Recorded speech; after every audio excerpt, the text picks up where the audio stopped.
Hey everybody, Benny here, and before the start of the show, I just wanted to do a quick read to camera and say I've actually gotten a decent amount of questions in the DMs asking what is the point of this? Are there any goals for the Benny Show? And that is to say, not really. I'm mostly doing this to have a little bit of fun, play around with my camera equipment, my toys, my goyish toys. So yeah, I'm not really well read. I don't know many things. I'm pretty retarded, so I just wanted to do this, have some fun, fiddle around, see what happens. So that being said, let's start the show.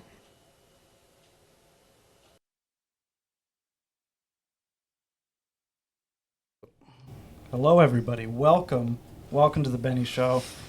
This is a special one. Got my first in-studio guest. Should need no introduction. I'm going to have to read from my notes because I'm a little unprepared. Should be no introduction because if I don't see a world where you know who I am, but not Basil.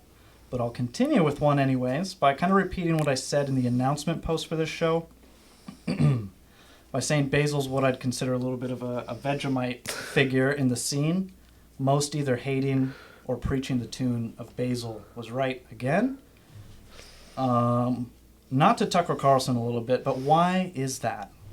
I've come to notice over the years it's never really been your identity within the right. They might tell you that it is, but they aren't really being truthful. And they make it clear when they call him gay and brown, which is true. Guilty. Which is very true. But they'll turn around and let troons and subversive gypsies who actively hate them not only into their fold, but welcome them into the dissident media market. So what is it? Why the hate? Well, it's clearly something he has to say. And we're going to find out a little bit more. You're going to find out.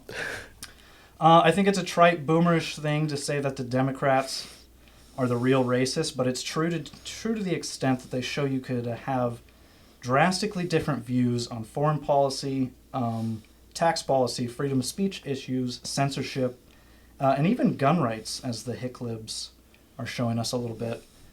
So you can differ on all that, but what you can't really split on is race and trannyism. Basically, the identity issues. Where I'd say the inverse is true with the right. They claim to be a very hard line on identity, calling for TND, if you know what that is. You do. Sending them all back and, of course, posting the suicide troon bridge. They love to do that. But it feels like the New Age dissident right is very diverse with gays, troons, Mexicans, Jews, gypsies, you name it. So where's the split? What gets you kicked out of the totally grassroots and not co-opted dissident right? This is the very question that made me want to bring Basil here on the show. I have some theories maybe to do with a certain gay, oily venture capitalist with the accession with the Antichrist. But that's enough for me. I'd like to welcome Basil to the Benny Show, our first in-studio guest. Welcome, welcome. Thank you so much for having me. I feel like there should be a studio audience, cheering, really. There should be a laugh track. But, because, this is a real professional gig, a real professional setup. Thank you so much for having me. I'm glad you took the time to drive down here. We got some special wines here. We're trying to keep it local. We got a Finger Lakes Riesling. And we also have what is this fella? This is from Federal Twist out in, about an hour out in Jersey. And it's a Vidal Blanc. Ooh, okay. Mm-hmm. Yeah, I got a nice Finger Lakes Riesling. We'll crack into those. We'll do this one first. So I feel like before we get into the weeds here, a great place to start would be definitions. In my open, I talk about the left or the Democrats. But we're both in agreement understanding that it's a very naive and youthful way to just frame all Democrats as the left. And a lot of people get lost in the weeds on that as it's just an overarching thing within American politics. But so I wanted to start by just saying, what would you put, what is the left? Is what I'm trying to say. What is the left? It's a good question because, like you said, it's naive, certainly. But I don't think it's very youthful. I think it's almost very boomeristic. Yeah. To think of two-party system or whatever. And yeah, no, the left is not the Democrats. No. It's not even commies, like Alex Jones might use commies and throw that around. It's not the Jews, we can talk about whatever.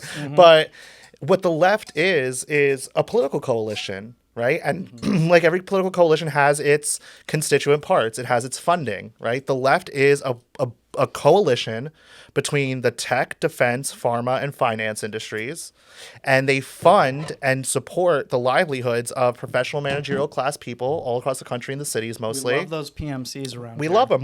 Some of us are them. I have a fake email and Adobe job right now. I'm wearing a suit. It feels fantastic. I love my fake and gay email job. I love, it's nice. We love nice things. We love to live a nice life.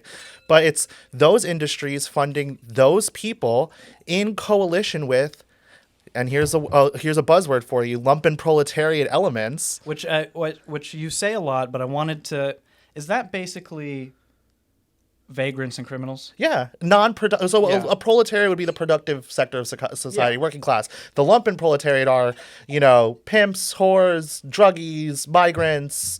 Quakers. Exactly. Your fentlings, your foot soldiers. Exactly, and that coalition is obviously always evident whenever you see things like bougie New York libs pushing for cash bail or mass immigration or whatever. So that's that coalition, and it's supported by these NGOs and these like nonprofits that are funded by the tech, defense, pharma, finance industry. It's very simple. But the thing is you're going to get you're going to completely miss the forest for the trees if you think of it as the Democrats or whatever. Yes, 100%. Because you're going to be like, well, what about Liz Cheney? What about Mitt Romney? What about Lindsey Graham? They're in complete lockstep. Yeah, and you saw this in the normie sphere a little bit more obvious when you had people like the Cheneys endorsing Kamala Harris. Mm-hmm.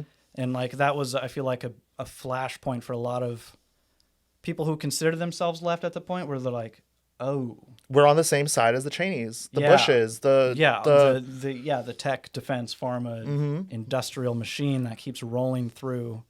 Yeah, and first of all, cheers to many more to the live Benni guests. But yeah, no, and what it was too is that when we think of this coalition in 2008 when Obama won, it was a triumph of the finance aspect of that coalition. Yes. Joe Biden was the senator from BNA, very finance oriented, the whole bailouts and Fannie Mae, Freddie Mac, the whole thing. And Obama's whole entry into the scene with what was, where did all his funding come from? That one bank? I can't remember fucking off the top of my head. I don't know. Anyway, the point still stands. You don't need to know the details to know the truth, But what we've seen since then, and it gets right into what we're talk about, I'm sure, about the whole dissident right, is that what we've seen is we went from, with Obama, Biden, the finance set portion of that tech, defense, pharma, finance in the driver's seat of the blue car to where we now have tech. The tech right. Yes, the tech right in the form of Mark Andreessen, David Sachs, Peter Thiel, et cetera, Elon Musk, in the driver's seat. Transhumanist freaks, by the way. Exactly. Demonic transhumanist freaks, and we'll get into exactly how we get to transhumanism from the transgender. We get the of course. It's all in the notes, ladies and gentlemen. It's all here. I took it originally as like a testament to my own ego, but really it's a testament to your professionalism. I appreciate that. Timothy Chalamet or whatever is talking about, you got to quit irony. Take things sincere. Mm-hmm. If you're doing something, put your heart into it, Even if it's me talking to a gay Afghani and drinking Riesling, take it, put effort into it. Yeah. Anything worth doing is worth doing well. God bless. And you're doing it. You're killing it. But we're having fun here. We're really going to have a lot of fun here. Mm-hmm. But, it goes exactly into this whole dissident right sphere with this tech-led type of, like you said, completely organic sphere that we're in. But yeah, that's what the left is. Okay. So you've referred to it as a bipartisan Bonapartist coalition. Could you explain a little bit to the ladies and gents what Bonapartism is? Well, okay, so it's the same reason why I use lumpen proletariat. Yes. I'm exposed. You're exposing me, Benny. You're a Marxist. Well, I'm kidding. I'm one of those dirty Marxists. Mm-hmm. But no, I think, and you know what? I never ran from it. I never shirked it over these past 5 years. I always told you. I mean, you call yourself an anti-left Marxist. Exactly. So now that we know what the left is, Yeah. anti-left, and then what are we talking about Marxist for? I know, it's very scary thoughts. Very scary. Very thoughts. scary. I'm Zoran Mamdani. I'm going to be his running mate. Holy fuck. We're going to eat with our hands. I love to do it. Oh, man. I'm giving free apartments to every rat on the subway. The pizza rats, yeah. So, yeah, a lot of people got here from reading, pretending to read. Yes. You know, pretending to read. Me, that's me. I am below the midwit. I love that. I don't that. read. Good, me either. Yep. I used to say I don't get read because I don't get read. I don't read because That's good. I get paid to read, but I'm like, I don't even read that much there too. So, Yeah. but yeah, no, I got a lot of people pretend that they read Spengler and Yaki and Evola and Nick Land Oh, and I've read Curtis Hegel. Yarber. Oh, of course. We've all read Hegel. In German. Yes, in the original Of course. non-translation. Of course. But I got here from, I hate to say it, actually reading, because this is my whole undergrad, actually reading Marx and Foucault. And actually, I couldn't really read Marx. I couldn't read Capital. It was too dense. So I watched Stephen Harvey, Kevin Harvey, Harvey something, Professor Harvey's. Okay, one of the Harveys. Watch out. Professor Harvey's lecture series on Capital. And it's like, yeah, I got to this point where I've been able to be predictive 5 years in advance. Yeah. Because I'm a Marxist. But yeah, Bonapartism comes from the Yeah. 18th Brumaire, which is a work by Marx. People say that they fucking what's his name? The guy who's always crying. Will Stancil? No. The psychologist, the clean your room. Oh, Jordan Peterson. Jordan Peterson, You gotta thank clean you. your room. Exactly. Yeah. He had a The debate lobster. The devouring mother, the dragon. He had a debate with Slavoj Žižek, and he said that he read Marx, and what he meant by that, he said it was that he read the Communist Manifesto. I see. And to say that you read Marx by reading the Communist Manifesto is like, you don't even understand how embarrassing that is. Yeah, that's iceberg. Yeah, it's this big, and it's a pamphlet. Yeah. It's a political pamphlet. Yeah. Go read Capital, you bum. But anyway, yeah. I haven't read it. But yeah, so Bonapartism comes from the 18th Brumaire, and it's about, in times of crisis in capital, the faction of capital that is most poised to do so will seize the state in order to kind of alleviate the crisis in a way that they're not left holding the bag. Yeah. Where if you see some of these like libs in Marx's face, these leftist types, these blue-haired whatever types, they'll talk about capitalism all day. It's not capitalism. There are factions with capitalism. Very specific. Yes. Tech, defense, pharma, finance. Not oil and gas. Nope. Not in domestic manufacturing. That's capital too. It is. But they're on the outskirts. It's that faction. I mean, these are clearly the factions that are that have the most political power and sway and lobbying effort is, yes, the tech, pharma, defense, finance. It's like ever since it feels like, I don't know, I'd say like the .com bubble. That's been like and then especially strengthened in 2008. 2008 was there like fully like stabbing it in the heart. Like we have conquered the state apparatus. Like 2001 to 2008 was like the boiler was getting turned up a little bit there, and then that financial crisis and Obama's fuckery really ushered in that quadrant of capital in an extent I haven't seen. And no one talks about it in this way in our sphere. They talk about Obama and like silly third worldist whatever, and it's like birth certificate. It's like fuck are we doing? Let's talk about the actual damage. You people think you're smart? Here. You people think you're the intellectuals? You're It's publishing crazy. houses? You're what? What are we doing here? Yeah. Anyway, we have a lot to get into. We do. The current reaction to stabilize this political crisis seems like one through censorship and surveillance. Is that where do you? Yeah, I mean, for sure. It's really what. Well, I guess what I'm trying to ask is, what is what do you think the crisis is, or what is the crisis that this Bonapartist movement is trying to? Well, they're like cyclical crises in capital. Now we're starting to get above my pay grade. You know, where I am also. You know, I don't claim to be a humble take monger. Exactly. I just got some takes. This is my background. But really, if I was to venture to just yappa about it, it's kind of the cyclical crisis in like the boom bust system. But what we're seeing is that the mechanism by which that they're alleviating this crisis is wealth transfers. Yes. COVID was a Yes. huge wealth transfer to tech industries. massive one. You know, where it's like, oh, we're going to track and trace, and the pharmaceutical Now industry NVIDIA is the number the one jab, yeah. like, All of it. you know, so direct transfers like that. But then how they defend that is through censorship and repression. So the types of people who would make a big stink about that type of direct transfer are also the types of people who might have an off-collar joke. Yes. So you violate the terms of service. You're creating a hostile work environment with your HR department.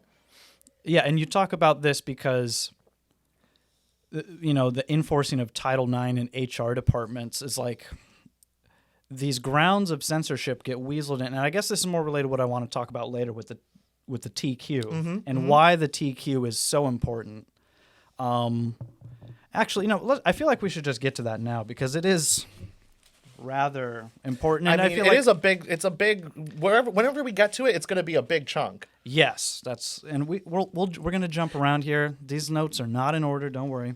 But I wanted to get to the TQ just because there's a lot of normal people, normal left-leaning people that are not terminally online, whatever you want to say, who, I mean, my own brother told me this. He's like, you know, good job electing Donald Trump because we got so lost in the culture issue that is trannyism. And I feel like I was never really able to articulate why it is not just a culture issue and why it is truly like a death knell to common sense and like arguments based in reality. There's censorship implications. There's safety issues. So if you could go in on that. So to tie it directly to what brought us there, right? Yeah. Was the HR thing and Title VI and Title VII, and also Title IX is more for the colleges and universities. Title VI, Title VII is what gets you HR departments, basically. What the reason, and this was, I came in to the discourse in 2020 on this issue, right? Because it seemed like a huge blind spot. And what people would say at that time in order to not address it was say this was a culture war issue, Yes. right? And thereby unimportant. Yeah. The same people, it's actually quite interesting to say, the same people who currently are telling you we must win the culture, we have to do Will Stancil cartoons. Yeah, we have to, it do be like that, Mr. Stancil. Right, we have to do all that in order to win the culture. Yeah. In 2020, all of these same people were saying, Basil, you're obsessed with culture war issues. This doesn't matter. And the reason why it does matter is of many reasons, right? Primarily is censorship, Yes. right? How are we censored? Think about the mechanisms of how we are censored online and in the workplace. Yes. Online, it's terms of service. Terms of service. You violated the TOS, and think of Twitch. Twitch is like, let's use that as like a perfect example of like very aggressive mods and whatever. You violated the terms of service. Reddit, 100%. In real life, you're censored by having your job threatened. Yeah. Getting hauled into HR. So you're, and it leads to self-censoring, which is even, I think, more dangerous because it's thought terminus. It's thought killers. Like, you can't even think of this subject. Because God forbid it leaves your lips. If it leaves your lips, and then someone at the water cooler they're like, oh, I don't know if that's my style of humor or whatever. Right, and then you're creating a hostile work environment under Title VI, Title VII. Yep. Right? So then if we think of that's the mechanism, right? What is the basis for that delineation of what is and isn't permissible? The answer is the Civil Rights Act, right? Terms of service, private sector terms of service, censorship, equal opportunity, whatever, are because they have to comply with the law. Be beholden, yes. Exactly. And the law is the Civil Rights Act. When we say Title VI, Title VII, Title IX, of the Civil Rights Act. Of the Civil Rights Act, yes. That is I mean, I'm sure there are people who LARP online and all, whatever. My position on the Civil Rights Act is the anti-culture position, which is that, when it was passed, it was meant to address a particular history in the 60s. Whether that's still relevant today is a question. Correct. Yeah. But it was never meant to go from descendants of slaves to all minorities to women TM to women TM to gays TM and now to trans TM. Yeah.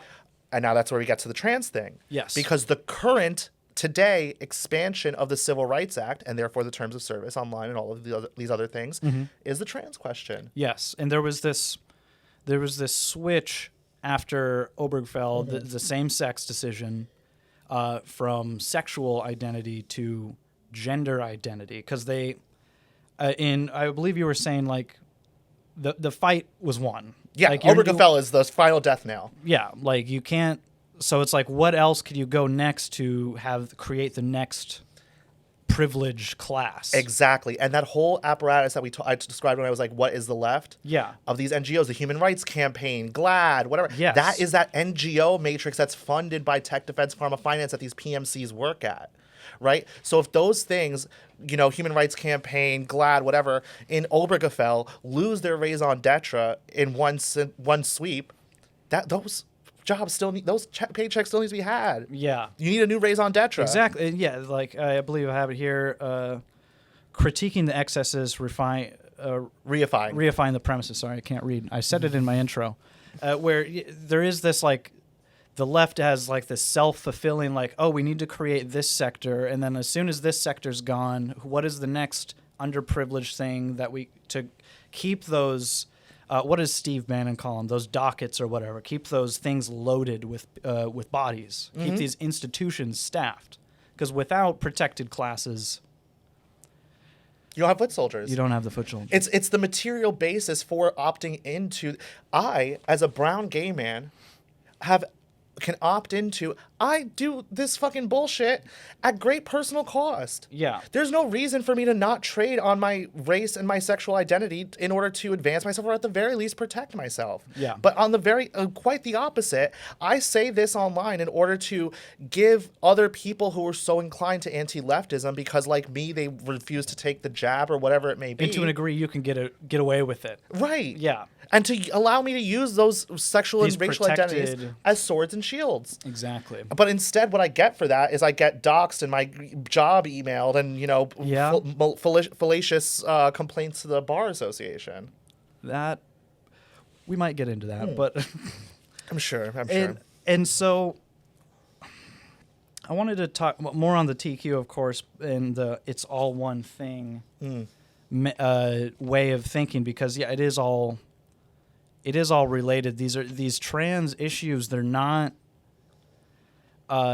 contained cultural issues. They have knock-on safety and public, what would you say, like civil rights censorship implications that I find really damning and alarming.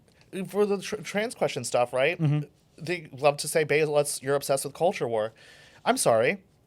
Because of the Civil Rights Act, they have to teach your children in public schools that people up to and including they can be born in the wrong body. Wild. Then if God forbid they believe this nonsense, they go to you and tell you this, and you don't quote unquote affirm, the state can then take, neutralize your parental privilege or whatever rights and take your child away. That's culture war. Because to me, that's culture war is when the government is taking your children away. Right. That's a culture war issue. Right. And it's like, no, that is bread and butter, working class, and I hate to use the term working class, it sounds so trite almost at this point, but normal people, normal families, that's a real fucking big issue, because normal people rely on public schools to watch their kids while they work. And then also the trans women in prison whole thing. Forget about it. It's insane. I mean, that's when I first started in 2020, and I was absolutely nobody. And I would be a gadfly to these people. I'm not, to all of the post-left names, the 4 or 5 podcasts that we could name. Yeah. Shout out to you down under, bitch. When I would be a gadfly to these people and say, should men who say that they're women be put in women's prisons? And at that time, all of these people were it's actually quite annoying, because we're seeing like a redux of it with Will Stansel. Yes. But they spent all of their time showing how they're not leftists by just shitting on people like Carl Bager or Chapo Trap House. Yeah, the trite. Everyone's done it. Right, but by in doing that, remaining in this symbiotic relationship with them. right? Yes. You say something, Carl Bezier calls you a fascist, you say you're not. You know, Yeah. that was the whole post-left The era. whole fish on the fucking shark cleaning the bacteria. Exactly. Yeah. And at that time, all I would do is I would just pester these people whenever anything adjacent to that issue came up. I'd be like, well, why don't you take a clear position on this? Yeah. And I didn't know that, like, at that time, I was like, oh, we're here because of something about our beliefs or whatever has brought us here together, and we're trying to arrive at the truth or something, without realizing, like, I was engaging in a media market. Yes. You know, and I was like, I was take-selling exactly market, the take selling. The bazaar of take. Exactly. And the fact was that they weren't avoiding the question or being mealy-mouthed because they thought perhaps men could be women.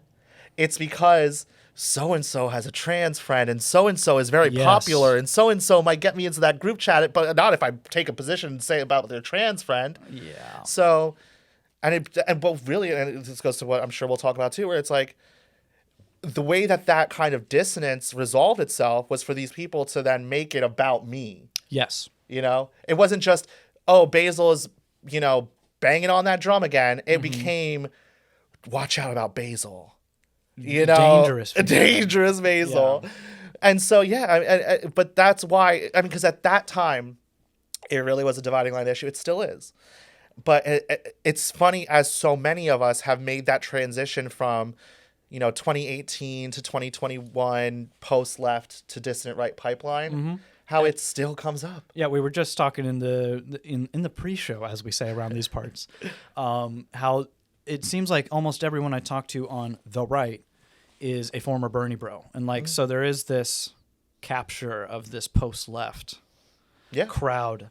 And I mean, even to that point, even today, Bernie Sanders, yesterday, on Tim Dillon, by the way. Well, there was one on Tim Dillon, and then yesterday with Jon Stewart. Jon Stewart was like, Trump is the inheritor of your platform. Yes, I saw that. Yes. And then today it was the borders and Bernie thing. was just like, yep.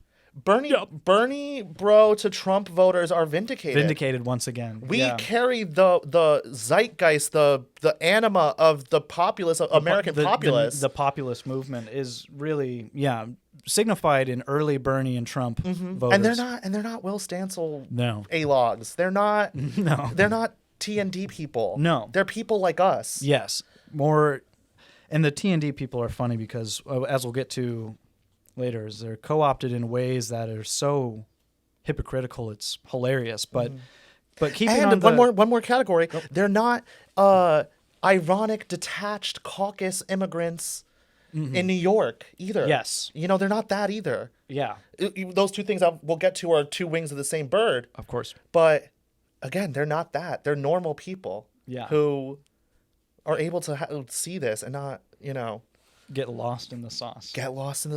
Yeah. Keeping on the TQ, the trans question, that is. Since it is just such a ridiculous thing in the first place, like, it's obvious to everyone watching this, but come on, it's men can't be women. Like, it's a very clear rejection of reality that, because it's so loony, do you think the left would be in much more power? And what I mean by the left is more typical Democrat. Would they have the power if they didn't attach themselves to the trans issue as hard as they did? I see what you're getting at, right? Because it's a huge albatross. Yeah. Right? Absolutely. Because, like, there's so many people who just could not accept that. So many normie, like, I guess I'm a Republican, became hardline, trans, and like people who didn't care about politics were suddenly talking about trans people in schools and other issues like that, which made it so hard for the left. I feel not the left, the DNC, I guess is what I should say, because they attached themselves to that level of lunacy. Yeah, people who had been gay rights and gay marriage or whatever, like that's what I'm saying, like where it's like even people birth of the homocons, or the quote unquote normal gays. Right. Shout out to JD Vance on Joe Rogan. Yes. Speaking directly to a constituency of his. You don't see Claremont Institute fellows at the Homocon meetups. I see them. Yeah. And it's anytime there is a group in the market that can be identified by a name, believe that there is some sort of infiltration, co-opt. Yeah, I mean, it's just so obvious. You'll always be 1 degree removed from something related to this little tech sphere. Yes. Because they're aware of what's going on online. You don't think that they're monitoring what's happening online? Oh, they're well aware. But I think so. To your point, it's a huge albatross, right? But the thing that's so powerful about the TQ is that despite the fact that it's an albatross, it is inextricable from their project. That's true. Like I said in the intro, is in the DNC operative machine, you could vary on foreign policy, you could vary on tax, you could vary on all these other issues, but like the TQ it felt so essential to the left. And you also mentioned race during your monologue. Yeah, and race. Yeah, right? Racial identity, race being the idea of race being a construct used for power, which whatever. And then, the TQ was, and I guess gender identity as a whole was very hardline DNC machines. And what do those two things have in common? They both refer back to the Civil Rights Act and that censorship regime and that expansion patronage. of civil rights. Exactly. And, I knew this. You could see it. You could see it in the real world. So where the last loci of democratic participation for most people is actually the school boards. Yes. It's where you see kind of old school town hallism. Yeah. And you saw a lot of that over the past 5 years. And what were the two issues that constantly brought parents out? It was the anti-white DEI, racist, whatever, and it was the trans issue. Yep. And I've always said, it's so funny how 5 years later it's like still hits. Yeah. It's like you could talk about either or and get to the root cause, which is this Civil Rights Act based censorship regime. However, on an anti-white grounds, I will add. Absolutely. The only group in this country that are not privileged under the Civil Rights Act are white men without a sexual or gender identity. Correct. Right? Because I'm technically a privileged class. Yeah. We could always lean back on it at any moment and say, actually, I'm a sodomite. Exactly. But so those two. But however, the race question part of it is a ball of wax. Because as we're normal people, right? We're not TND, stupid, retarded people online. Right. We're not turbo Nazis online. Yeah. We know how to talk to normal people. Normal people still don't want to be called racist. Yes, that's because there's this weird assumption that like, oh, we're allowed to say retard now. That doesn't matter. The everyday person is still very concerned about being viewed as a bigot or a bigot. So absolutely. And the thing is with the race thing, any person with a racial identity, black, brown, automatically mulatto, privileged. Not only automatically privileged, automatically the arbiter of what is racist. That's true. So say there was a brown person. Say there's a brown person on the couch. Yeah, the casting couch. Right. Mr. DeMille. Yeah. So if that brown person can be an arbiter of what is racist and therefore deem a person racist, and that matters to normal people. However, with the trans question, it makes them the judge, jury, and executioner. Exactly. Yeah. But with the trans question, there is no ball of wax. You can throw the baby out with the bathwater. There's no expert. No expert. There's no expert. No one cares about being called transphobic. Yeah. Right? So it's always been really important. That's why I've always focused on the trans question. It's so funny now how people who bristled at the trans question aspect of it are now TND posters. It's like very weird, right? Well, because it goes back to the same thing. Such and such has a cool trans friend who's gonna, exactly. Which everyone says I look like Pariah the doll. That's probably the first thing I ever said to you. That was actually quick story. That is how I I've known of Basil, but the first time I followed Basil's because you retweeted a selfie of mine, and I think you said Miles could never. Yeah. Eat it. And it was before he detransitioned. It was before the clocked it, bitch. Yeah. Which I want for the record, I am not a troon. Yes, no. Believe that if you want. I'm tucking currently. I saw the thigh-high socks in your and the cat ears. Yeah, and the gamer chair. We're gonna ignore those. My pink coating socks, but I wanted to talk about. Sorry, I'm so rude. Look at me. I'm a horrible guest. No, you're good. You're good. Who cares? So since the TQ was just such a messy thing, like if they were to pull it off, if they were to pull off normalizing trans, because you say like Well, but everything becomes moot if you are able to say, if you're able to say that a man can be a woman and vice versa, everything else becomes just a non-negotiable Right. at that point. Like, it doesn't matter. Like, reality is gone out the window. So I feel like if they thoroughly, which you say they did win, but I feel like if they really, really won, like, reality is like, does everything else become moot? Like it's like, how does it? Well, like we said, it's all one thing, right? It's all one thing. And what I mean by that is all of these different current event things, all these current topics are all manifestations of this tech defense form of financing, right? Yeah. So what are the things that, over the past 5 years, for example, have been the things? It's the trans question, Yep. migration, the Ukraine war, Yep. All of these things are just different aspects of it. And when we get to the other topics, immigration, for example, you could talk to a person who is completely sincere and just says, I'm a believer in line goes up. You know? I'm a believer that, it's worth it so that I could have 10 Ethiopian restaurants. Yes. Yeah. And you can't really once a difference in Yeah. values. Yeah. Like, I think you said it in here in your article here, but like, for every other problem, you could usually cook up a statistic.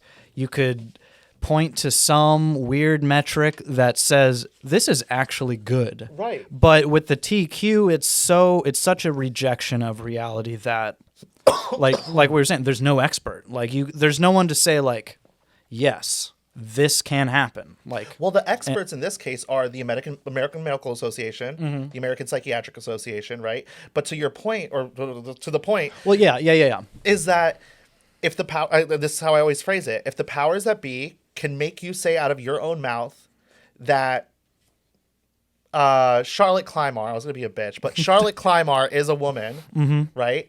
On what basis do you have to object when they tell you to drink out of the Hudson River? Biology, Yeah. you gave it up. You gave it up. Your own lying eyes, you gave it up. Yeah. Your love of science. You claim to be, I heckin' love science. But you gave that up. Woman, and you can drink out of the Hudson River. Yeah. Wild. And that's really what I think is a more metaphysical problem with this thing that's different from others. And we get back, I was going to say, like, gay was different, and I don't like conflating gay and trans because we talked about Obergefell, and I don't, not only because of my own biases, right? But because we talked about Obergefell being a major win. It was them declaring victory. Being normal, talking to normal people don't give a fuck about being gay. Yes. We might be able to start talking about adopting, curating children, whatever. That'll be a separate issue. But the whole, like you're saying, everyone has gay friends. No one's going back in the closet. Yeah, exactly. No one gives a fuck anymore. And this is not, I don't want to jump ahead of if you were going to lead there, but your whole thing about the Vanguard, or the old guard securing the Vanguard of the previous generation's fight is like, where at the time the Vanguard left was very progressive, pushing same-sex marriage, and then the old guard of the left was still kind of rejecting it. Even old school Democrats back then were saying like, I don't know, but nowadays, like, the common anti-left person nowadays is still like, yeah, but the gays are fine. So like everything's been affirmed, and so like you have this it keeps sliding up. Like, yeah, it's kind of what you were talking about, where it's like the creation of these protected classes. It cannot end. It's a perpetual motion machine. Exactly, and that perpetual motion machine is liberalism. That's how it works. Is liberalism. When Curtis Yarvin says that the founding fathers were the leftists of their time, he's absolutely right, because they were the vanguard of liberalism after the French Revolution, or whatever. And the French Revolution was the vanguard of liberalism, private property, all of that. And how the National Socialist movement was a liberal, a left movement, of course. Of course. But the point being is that, yes, like you said, it's almost like an arrowhead where the point is always driving forward, and that point is always what we call the left, progressives, whatever. Yeah. And the rear guard is the conservative. What are they conserving? They're conserving that thing that the left is currently breaking apart until they move on to the next thing, and they'll conserve that. Yeah. And the example that I use here is Nancy Mace. Yes. Right? Because 50 years ago, it was the progressive Vanguard who wanted Title IX, which is gives women, women's sports in colleges and high schools equal funding, right? It was the progressives who wanted it, and it was the rearguardists, the conservatives who were against it. Now, 50 years later, you have Nancy Mace, right, who is of the right, I guess. Yeah, whatever that means. Whatever the fuck that means, saying, oh, no, we can't let trans people be under Title IX like Biden wants. We have to protect Title IX. Yeah. So you went from opposing it to protecting it. Yeah, exactly. Here, let me see here. I guess this is kind of a dumb question, but I guess this is, kind of related to the whole question of can you define something by what it isn't? But does the right truly exist in right now? I would say no. Yeah? I would say no. I think that the only political coalition that exists is the left, and the way I see it is that you kind of have little pockets of anti-left action where they're doing something. There's like some cause that's bringing them together that is detrimental. But they have a schism on one thing. Right. And so you have all these split movements of anti-left bubbles that aren't really unified into a right wing. Like that doesn't exist nowadays, I don't think. Major swaths of what we call the right wing are at their core transhumanist tech projects. Yes. Yeah. So actually and this is what I called this sphere, this teal sphere, they're vanguardist from within the rearguard. They're in the traditional rearguard party, but they have Caitlyn Jenner with them, and they have Teal doing artificial wombs, and we have this and that and the other thing. So they're doing transhuman, and they want us to eventually in a couple generations like upload ourselves to the cloud so that they can like get rid of the useless eaters. Yep. And so that they could like fuck kids on their island by themselves. But same thing with like fucking Jeffrey Epstein. And blast peptides and rail 16-year-old children. Well, 16-year-old children. What are we talking about over here? Oh, what are we talking? 16-year-old you're talking about children. A child. We're talking about 6-foot-tall midgets over here. That's now. no longer a child at that point.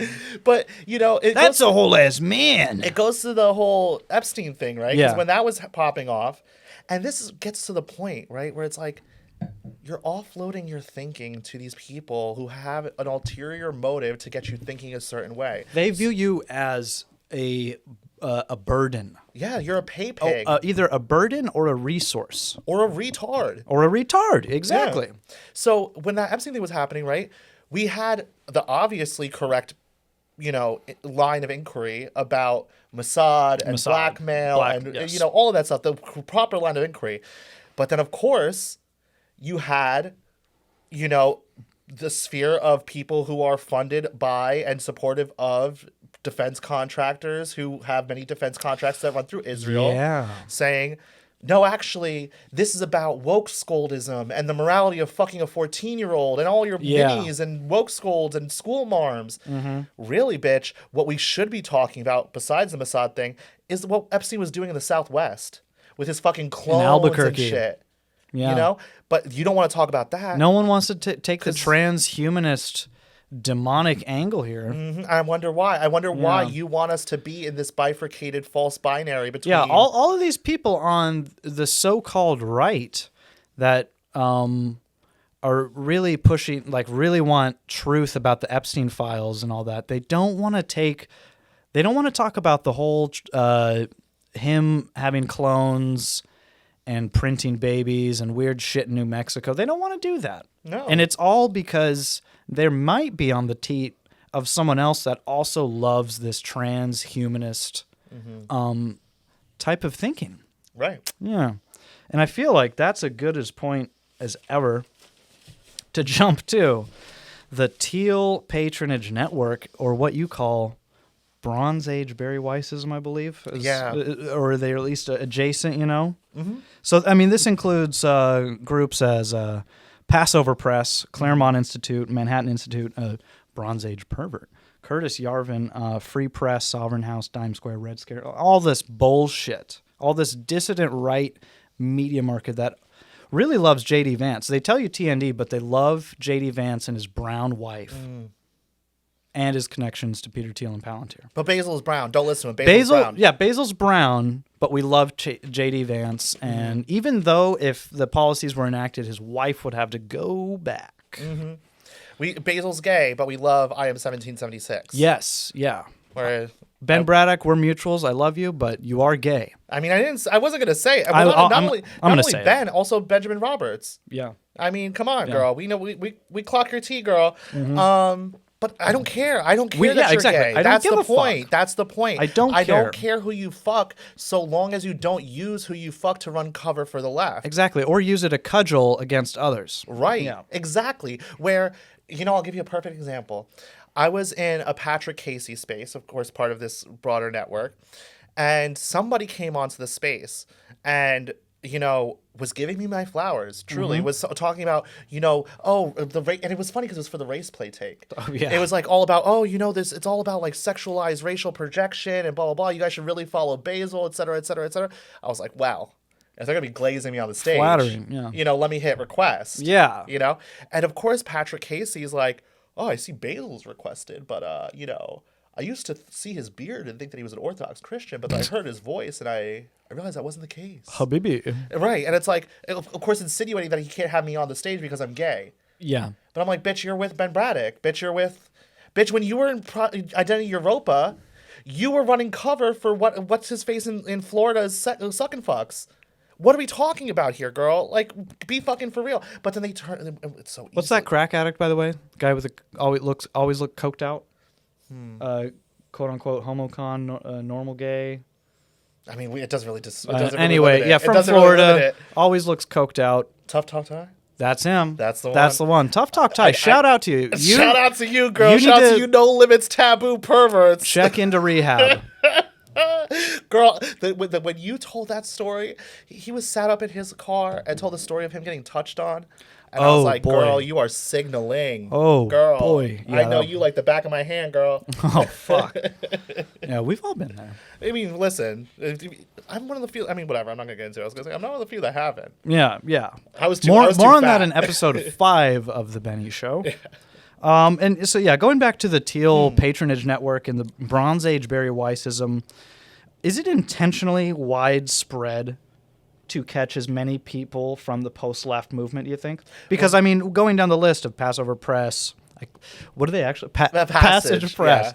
Yeah. Sorry, Claremont. Red, because, you have BAP, Red Scare, Captive Dreamer. You have all these spheres of influence from, you have the Bronze Age Nietzschean people who probably came from, Fit and 4chan and Pole. And, yeah, exactly. And then you had...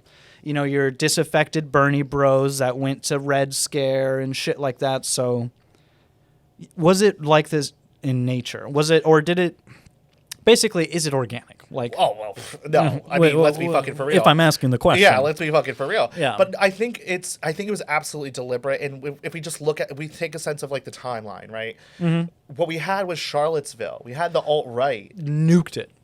Charlottesville absolutely nuked fucking the alt-right. So we had this huge Groypers in shambles. Truly. They're having their moment. Let them have, No, not now, but back then. Yeah. Absolutely. It was absolutely a murder fucking scene. And I feel bad for people who were involved in it back then, honestly. They are martyrs that I do have that kind of reverence for them. Yeah. The way that Nick talks about it is I think that's the right tone to take. I think it is the right tone. Even if a lot of them were clown shows or whatever, but all of us are. We're all we're all in it for the fun and jape of it, all right? Yeah, it's those are martyrs. You shouldn't excuse what the state and the anarcho-tyranny of it all did to those people because some of them are funny lolcows, Yeah. But after Charlottesville, there's this huge gap, and I mean, where did Red Scare come from? Red Scare came from sailor socialism. That Alex Jones. Jonesian. Yeah, that InfoWars thing. I just want people to have health care, honey. Yeah, that whole thing, yeah. And within, I think, 3 months, Red Scare had its first episode, and in the interim, on HBO... You had...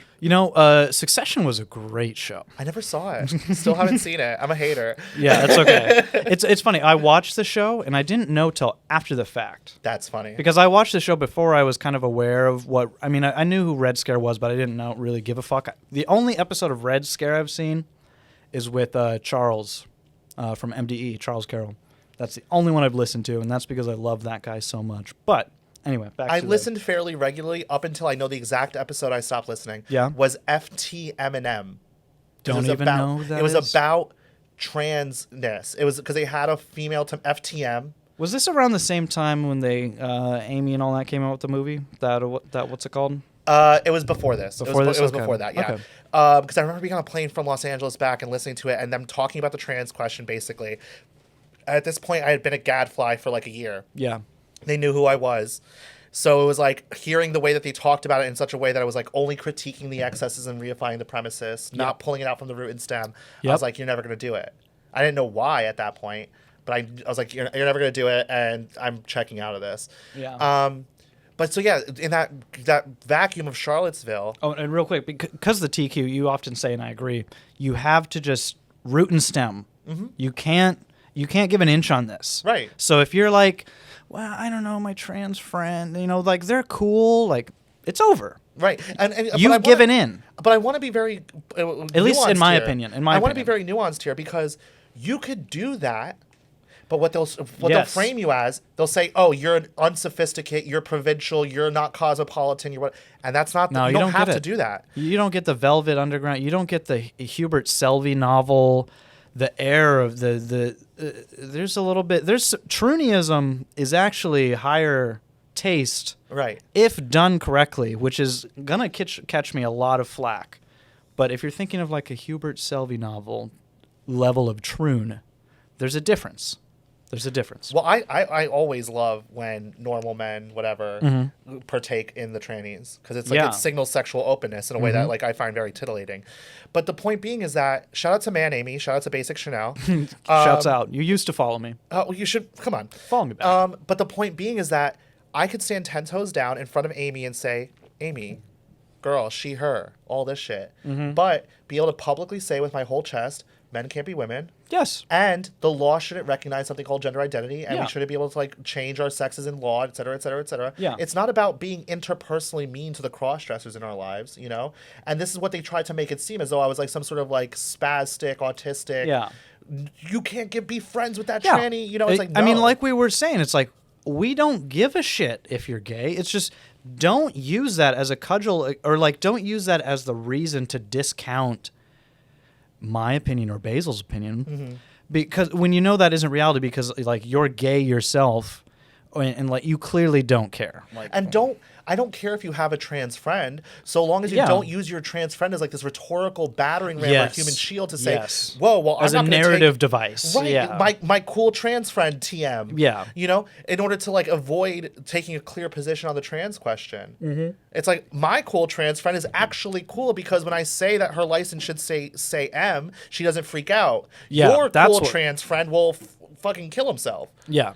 Jump off the Portland, Oregon Troon Bridge. Well, Shouts out. That's something that we could talk about too, where it's like they kind of, what's happening a lot on the right wing is in response to their own impotence, they're relishing in the sadism. Yeah, and also just gross in nature, and it's revealing. And that's where all the doxing comes from. That's where all the swatting comes from. It's because of their impotence. Yes, they know that Laura Loomer has a direct line to the president. Isn't that sad? They don't. JD Vance may be in one of your group chats. On his alt. Or John Winthrop. Yeah, John Winthrop is actually... Who follows me, by the way? I blocked him. Nice. He was following me. Actually, you know what I did too? I soft blocked Mark Andreessen today. Really? Because I'm like, actually... See you later, Pinhead Larry. I want to see if you're going to follow me again. That's because then it's like, oh, you noticed that you weren't following me. It wasn't. Well, he's following me across like 5 accounts. He knows who the fuck I am. Give me money, bitch. Yeah. Give me money. Yeah. Listen, we're all a little fake inside. If I was on the Theil teat, I would say we need a global surveillance system ushered in by Palantir today. If I was getting $100 million, and you know he is gay, if he wants, is he a top or bottom? Do we ever know that? I think he's a top. Never mind that. Anyway, Theil, if you're watching, I will show. These labels are so silly. Yeah. I'm very much actually no, I've gone back to I've stopped lying about being verse. I was doing that for a minute. It doesn't matter. No, yeah. I mean, I am verse, but I mean it doesn't fucking matter. Shout out to Cole, shout out to the true verses out there. If you're watching along, we love you.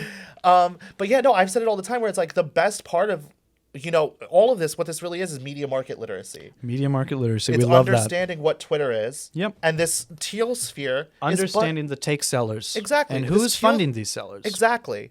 And this teal sphere is but one patronage network. Yes. You turn your head a few degrees to the right. They all shake each other's hands. They all go to they all go to meetups at Sovereign House. They all love each other. They all... Well, that patronage network does, right? Yeah, but yeah. there are other patronage networks that have other little sucking fucks for themselves Yep. and whatever. They have their funder. They have their whatever. Yes. And it's about, if you're engaging in Twitter, kind of understanding that, They all know each other.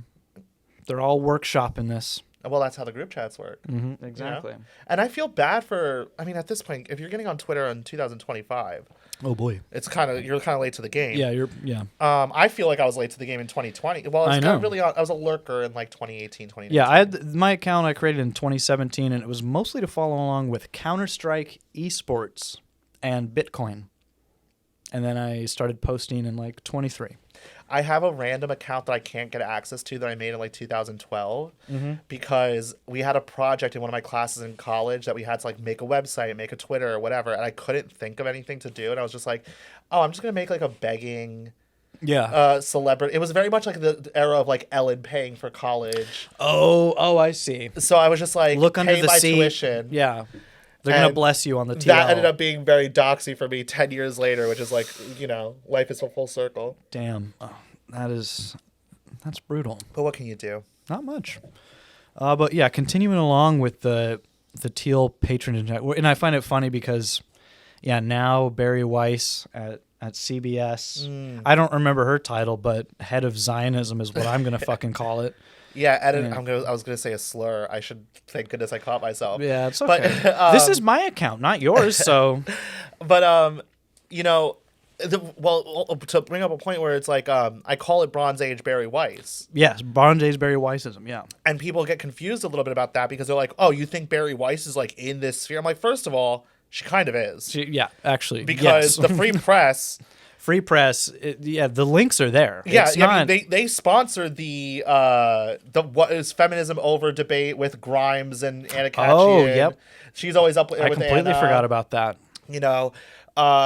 The Free Press did a glowing review of Passage Press's sponsored Elena Velez, runway show. Mm-hmm. But really, it's twofold. It's one to say, yes, Bari herself is part of this patronage network, at least tangentially.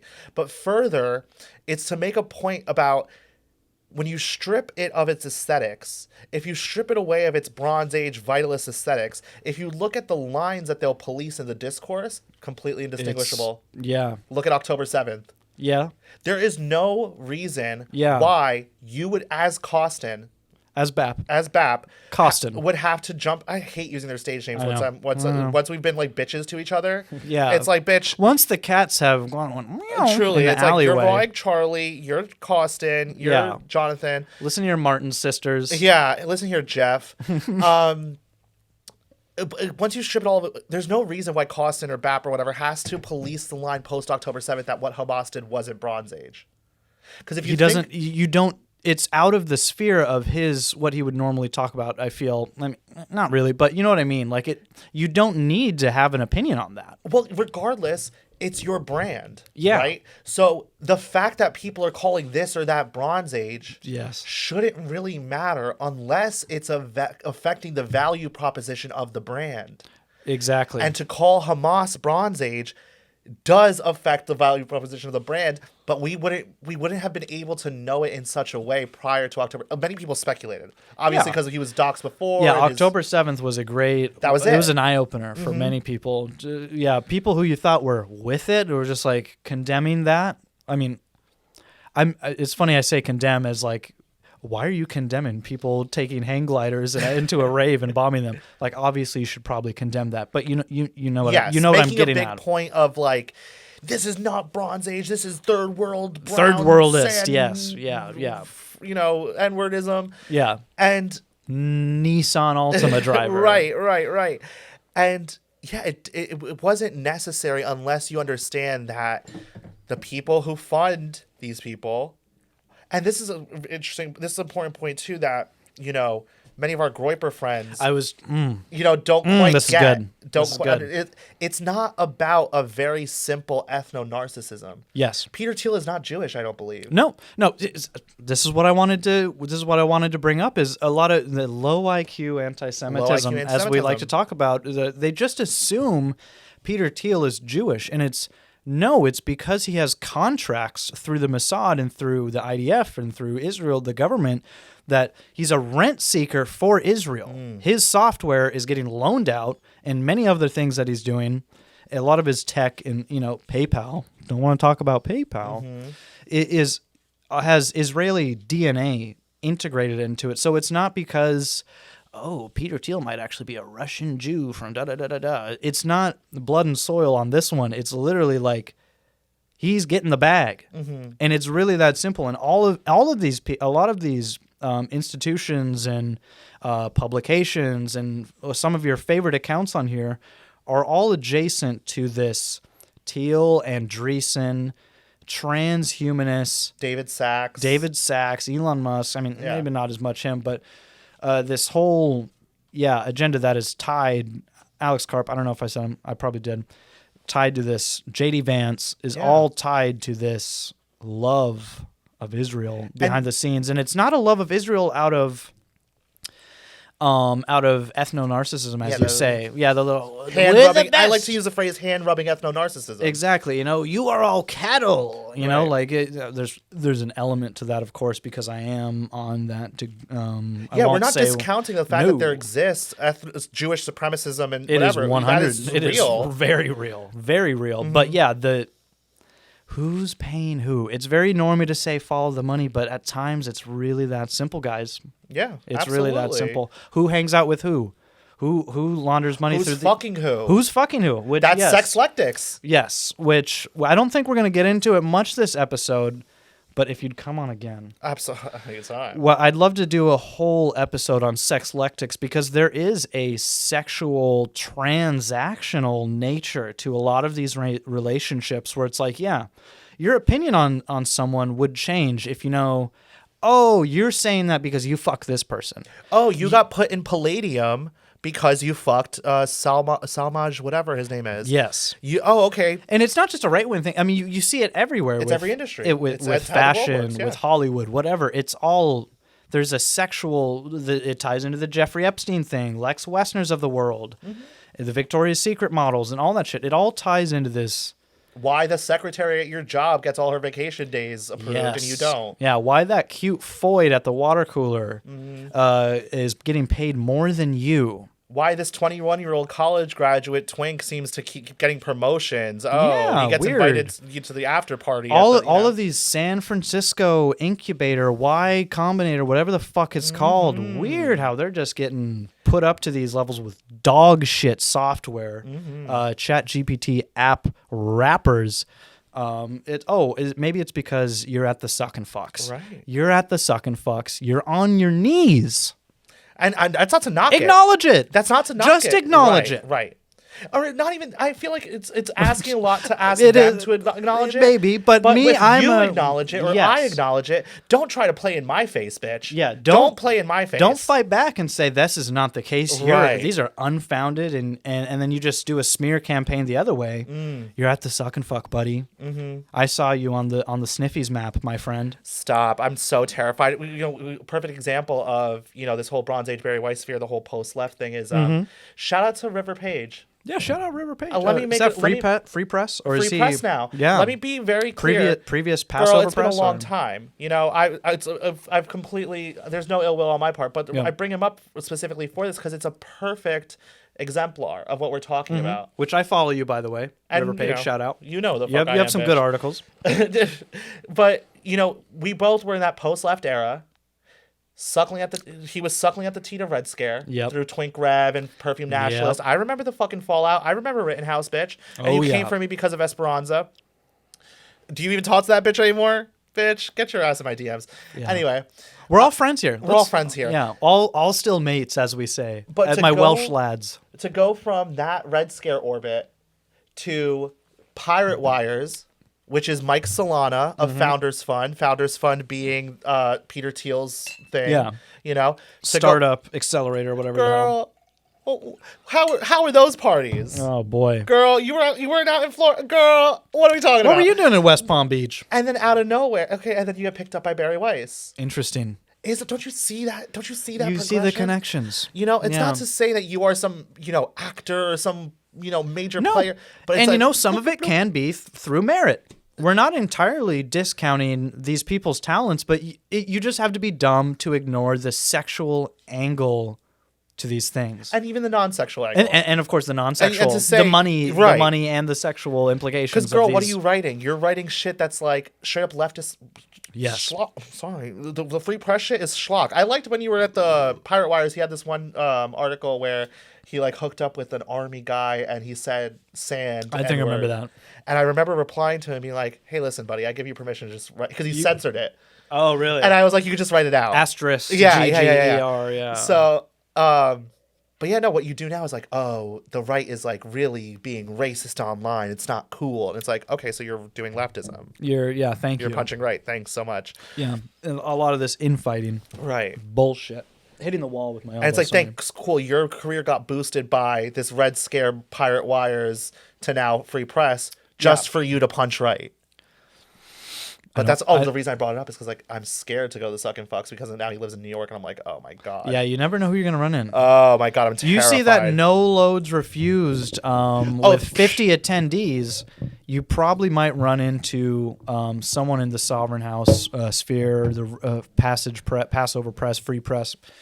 Don't let me find out you're doing a no loads refused. I'd pull up. You said no loads refused. I'll pull it up. I might have to do one here. There's a ferry. There is a ferry. It'll take you right here. Anyone's welcome to come. All right. I guess we continue on. You brought it up a little earlier, and I wanted to talk about it. The Groypers. Let's talk about the Groyper. Where do the Groypers fit into all this? Because the same people that push against you also push against the Groypers pretty heavily, and I feel like. Also, I should have said this at the start of the show, but if you're familiar with Basil, a lot of what we're talking about tonight is not new. You know, what is the left? All of these, the trans question, the Theil stuff. But, there's been this recent flashpoint with more and more people. Once again, even my normie brother is aware of the Theil, Palantir, JD Vance, which is crazy. Amazing. Which is just crazy. So if I can tell myself 3 my years brother ago. knows who Nick Fuentes is, which is a thing that I would never think would happen. But anyway, why I'm saying this is the same people that really don't like the Groypers really don't like you. It's the same crowd, the captive dreamers of the world, that type of people who are not a fan of you. And I think it's because you both talk about these Theil. And it's why Nick likes me. Yeah. I think I could say it pretty confidently that, not to speak for him, but he's been very gracious and shouting me out, I think 3 different times on his podcast or on his internet show of being like, Basil knows what the fuck he's talking about when it comes to this Theil Patronage Network. Yeah. It's funny because he's like, the first time he shouted me out, I remember he goes, he's some sort of gay liberal. I was like, honestly, I'll take it. Yeah. And then he was actually talking to the Return to the Land guy. Don't know who that is. The Aryan guy who, he's Avernal, whatever. He's this hot blonde guy who is doing this like Return to the Land thing, build build a commune or whatever, but right wing or whatever. And he calls me a high power attorney, super wealthy. I was like, very nice. I ended up getting a job making like $50,000 more right after he said that. I was like, you've spoken into its existence, bitch. Yeah, look at that. So yeah, no, Nick, I feel confident saying that Nick likes me. And I think it's because he recognizes, without the prejudice of being influenced by like a 400-pound smelly piss-soaked faggot or some like Armenian swamp witch, or some like big titty bimbo who looks like she got fished out of the Hudson River in 2011 when she got to this country. You know who? We got to stay classy. I'm just picking up random archetypes from the zeitgeist. These are common tropes. Yeah, yeah. But I think without having his vision colored by that, he just kind of saw like, yeah, Basil isn't engaged in petty internet drama. Basil is pointing out why there's these elements. Why these take mongers sell these takes a certain angle. Right, Yeah. exactly. Why there's a spin. And I mean, part of the reason why they don't like Nick, obviously, is that's part of it, obviously. The other part is, of course, because he's very critical of Jewish supremacism. Yes. And if you're talking about Barry Weiss, you're talking about Jewish supremacism. You're talking about Zionism. Right. Yeah. And then if you're talking about Peter Thiel and stuff like that, you're talking about Israel's war aims and surveillance and whatever. All, So it makes sense for them to have that kind of animosity towards each other. And I think there's a relationship between why they have that animosity towards me and towards Nick. But there's a slight nuance where it's like, I acknowledge the existence of Jewish supremacy or, Jewish supremacists. Yes. And all of that stuff. But it's not like my bread and butter. But we're both doing this anti-leftism thing where I'm very averse to making positive pronouncements of like, we need Christian nationalism. We need a Catholic. Right. Yeah. And I'm very averse to that. After all, you are Muslim. It's not my place. You are Muslim. You are brown. It's so true. You are not American. I don't believe so. But could you imagine? It's like that's part of being lost in the sauce. You get so lost. Like, and that's why I will also give Nick's credit towards you, is because he's able to put aside the sauce. Since you are gay and brown and a Muslim. Our Afghan goat in the DMs. He's like, wow. Our Afghan goat. I was like, you forgot throat. No, I'm kidding. Throat goat over here, ladies and gentlemen. Just kidding. Now, see, that's why no one DMs me. It's a children's show. Right, correct. But no, where was I going to go? I was about to go to, I don't know what the fuck I'm talking about. I can't fucking find it. Oh, With the Groypers, this is going to be a very naive question, but could you almost describe them as the closest thing to the true right?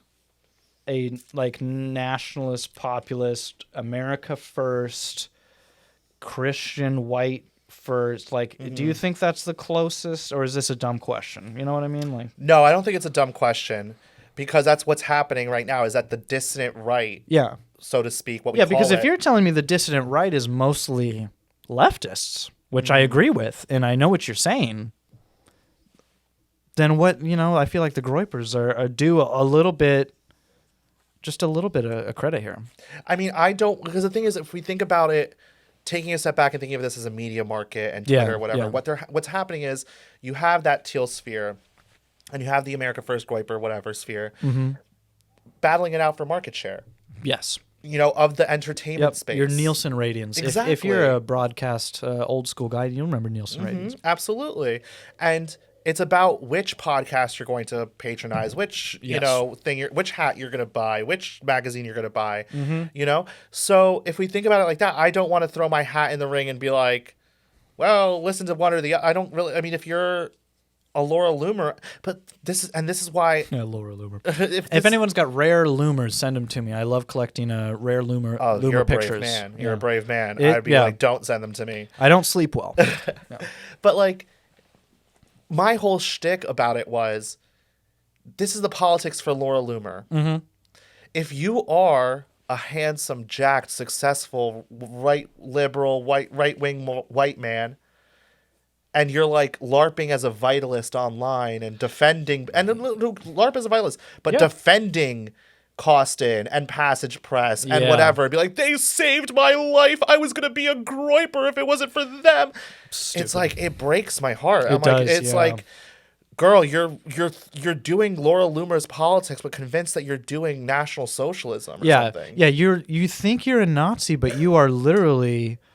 Yeah, you're like a fucking Lindsey Graham at the end of the day, almost. It's insane. Like, you think that you're not because you can say slurs, but guess what? Yeah. You're encouraged to say slurs. You're encouraged to post lolly just so that, God forbid, you open your eyes to what Basil's saying. Yeah.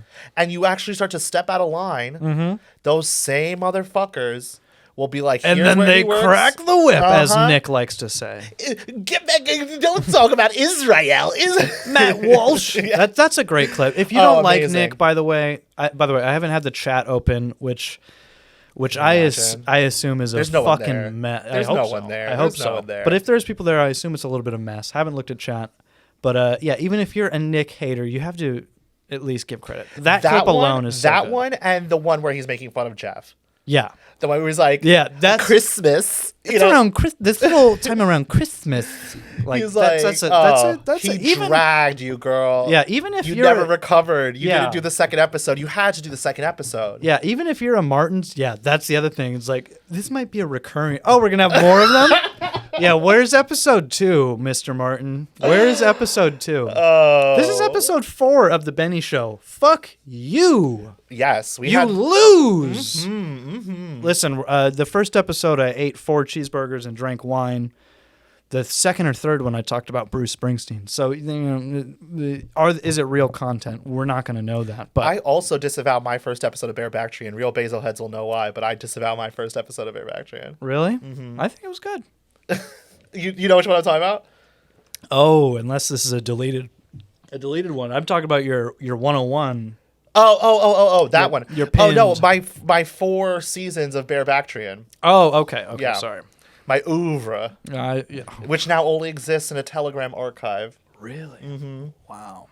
That's incredible. Because this fucking Armenian swamp witch's fan decided to email my job, Yeah. and they're like, "Oh, we want you to take down the podcast." That's a shame. It's really a shame. Yeah. It was the burning of the Library of Alexandria. Yeah, but I mean, it's archived at least. It is archived. It is archived. You could DM me if anyone's interested. I'll share the Telegram. Yeah. I want to pivot a little bit to something here. The religious aspect of this. A lot of this censorship, and we use the word demonic a lot, and the transhumanist. And I just want to ask, do you think there's a spiritual nature to this? Is it purely political and power grab and sphere of influence type issues? Or do you think there is like an attack on God, an attack on Allah? You know what I'll say is that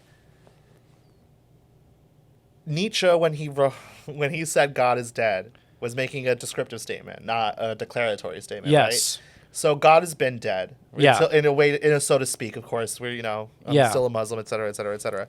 Yeah. But and as Jordan Peterson said, we will not be able to wash away the blood of God being dead. yes, we are soaked in it. We are stained by Yes. it, literally. That's kind of the point where it's like we are products of a postmodern era. We are staunchly postmodernist, right? Yeah, this is a postmodern. All objective reality. There's no truths anymore. Truths are gone. Truly, and it's it's why we have these like cobbled together identities. Yes. Where I am this gay Muslim, right wing Marxist. Yeah. That's nonsense. Exactly. Like, I mean, I feel like a lot of people in my audience, if you're just a normal gay guy, whatever, you probably got hit with your own life where it's just like, how could you vote for Trump as a gay man? Mm-hmm. How could you do that? It's just like, because nothing makes sense anymore. Reality, we don't have objective truths anymore. We're in a postmodernist, demonic hellhole. Mm-hmm. That's why there's gay brown people on this couch that on the casting couch that are anti-left. Right. That's how we get here. And to that point where, because we're in this postmodernist era, it's not quite an attack on God. Do you get what I'm saying? It's because God is dead. God is dead. Like, so what we're doing is we're picking up religious signifiers. That's corrupting there's a adult. Yeah. I don't know. That's why Theil is talking about the Antichrist. Doing a 6-part private lecture, whatever the fuck it is, on what the fuck is that about? If he was a God-fearing person, he would be celibate. He would denounce Sam Altman for purchasing children, whatever it may be. He wouldn't have contracts with Israel. He would live by God's law, whatever it may be, or at least acknowledge it. I don't live by God's law, but I know he has them. I'm a bad Christian. Right. Yeah. But I know that there are rules. Yes. I don't say that the rules are the opposite of what they are. Yeah. So I think that there is this type of symbolic thing because it gives everything much more vitalism, much more potency. We actually yearn for illiberalism. It's why you see these Christian podcasters making biblical defenses of slavery. Where 20 years ago they were calling the Taliban backwards because they didn't let women vote. Yeah. which not entirely related, but the whole Rearguard Vanguard thing ties into that too a little 100%, bit. Yeah, 100%. But it's like we're a lot of clamoring for that type of language, that type of discussion. But that is not to say, when we talk about so many of the people here, we're talking about people who love Evola, yeah, who do love sex magic and blood magic, and they do this type of siege stuff, this type of Camille Pagoopy, whatever her name is, the sexual nature, whatever. What's that book called? sexual personae. That one. Yeah. Thank you. Yeah, no. So we're dealing with people who are interested in the occult, interested in these things. Do they know what they're doing? Maybe, maybe not, whatever. It's a little bit of it's LARP, But they're playing with it, Yeah. And I think that, I'm the type of person, at least speaking for myself, where I'm not a strict materialist. I don't think that just what we see is what there is, There's, yeah. So however you're playing with it, you're playing with it. Yeah. So yeah, you are doing, that's what, and it kind of ties into Sexlectics again, where it's like, when we're talking about he who is sovereign who makes the guest list. That's a good one. Yeah. It's like I stole that from Ben Braddock. Sorry, girl. See, real quick. We are always capable of giving people their dues, which I feel like these people are not. This motherfucker is a bitch to me. Yeah. And I'll still be like, that was from you. That was a good fucking line. Because it gets to the point where it's like, why are women always associated with witches and witchcraft and whatever? It's because for two reasons. One, that social sphere is theirs. Who creates the guest list, who puts people in the right rooms. And then secondly, how do women fight versus how do men fight? Men fight physically, right? Women fight with their words. Emotional battles, yeah. And this kind of whisper campaigns and gossip campaigns. That's spell casting. Yeah. Right? Yeah, and not to... I am not wise enough to talk about this, but like the occult is real. Words have... incantation not the incantations, I guess is not the right word, but they have power. Yeah. The word is language is the first virus. It is the first. Yeah, I'm not smart enough to talk about this. Jesus is the logos. Exactly. The word. Exactly. Exactly. And it goes back to liberalism itself. We are products of liberalism, right? We live in a liberal world. We grew up in a world of laws and constitutions and private property and courts and et cetera, et cetera, et cetera. All of that is based on, from the Enlightenment, the word, the printing press, the pamphlet, the Constitution, the Declaration of the Rights of Man. These are Magna Carta. The Magna Carta, great pull. That's all based on the word, the logos. It's a worship of the word. Yes. And there is obviously power on a stone tablet. Go bring it back. Bring it back all the way back. You know? But absolutely, there is power in it, and so it's like, the question was, is there this religious attack on God? Yeah, I don't know if it's necessarily an attack on God, but they're picking up those weapons. They don't know. They might not be doing it. What's the word? I'm blanking. They might not do it without realizing they're doing it, type of thing, where they're piggybacking off these spiritual attacks, but they're doing it through, I think this will increase our GDP by, or this is for tech, and I think they're for human longevity, and I'm Bill Gates, I'm a pencil neck freak, and like shit like that, where like the transhumanist angle. Really quick, the imagery that's coming to my head is like, we're not attacking Zeus. We're attacking each other with Zeus's lightning bolts that were left on the ground. That's good. And we're hitting each other with it. Zeus is already gone. Yeah. Right? But God is dead. Yeah. But we're attacking each other with this very powerful occultish magic word thing. Yes. Yeah. And I mean, I asked you, but I definitely do feel like there is a spiritual attack in this. And part of it, I'm not going to lie, is it really clicked with me a lot with Charlie Kirk. Charlie Kirk, I mean, there's nothing new I could say about it. Every Nick Fuentes, Sam Hyde, Captain Dreamer, whoever you listen to or whoever you like, whoever's takes you admire, they've all said it, that at Tucker Carlson. It's very clear that what that was attack on Christianity. That was attack because everything that Charlie Kirk does and says stems from his belief in God. It stems from his belief in Jesus at the right hand or whatever the hell. You know what I mean? Like, So I do view a lot of this. Once again, this is spiritual and it's not science based. I can't point you to the bulletin board that these owns this and this influences this influences this. But I feel like I don't think that people are even realizing that they're opting into this spiritual war, but they're engaging with it. So there's definitely people who are anti what I represent and what I feel, who are definitely attacking me, and I feel it's spiritual, but I don't think they know that. I don't think they know that. But it's part of a demonic force, not to sound schizophrenic, but I think there is a demonic force that is really pushing a lot of these issues. There's a darkness. There is a drive that animates a lot of these people. Yeah. And because it's not rationality, it's not about the positions themselves. You could say it's like resentment. If you want to crack open. Oh, yeah, sure. You could say it's like a type of resentment. You could say it's whatever it may be. But there is like this kind of dark drive. Yeah.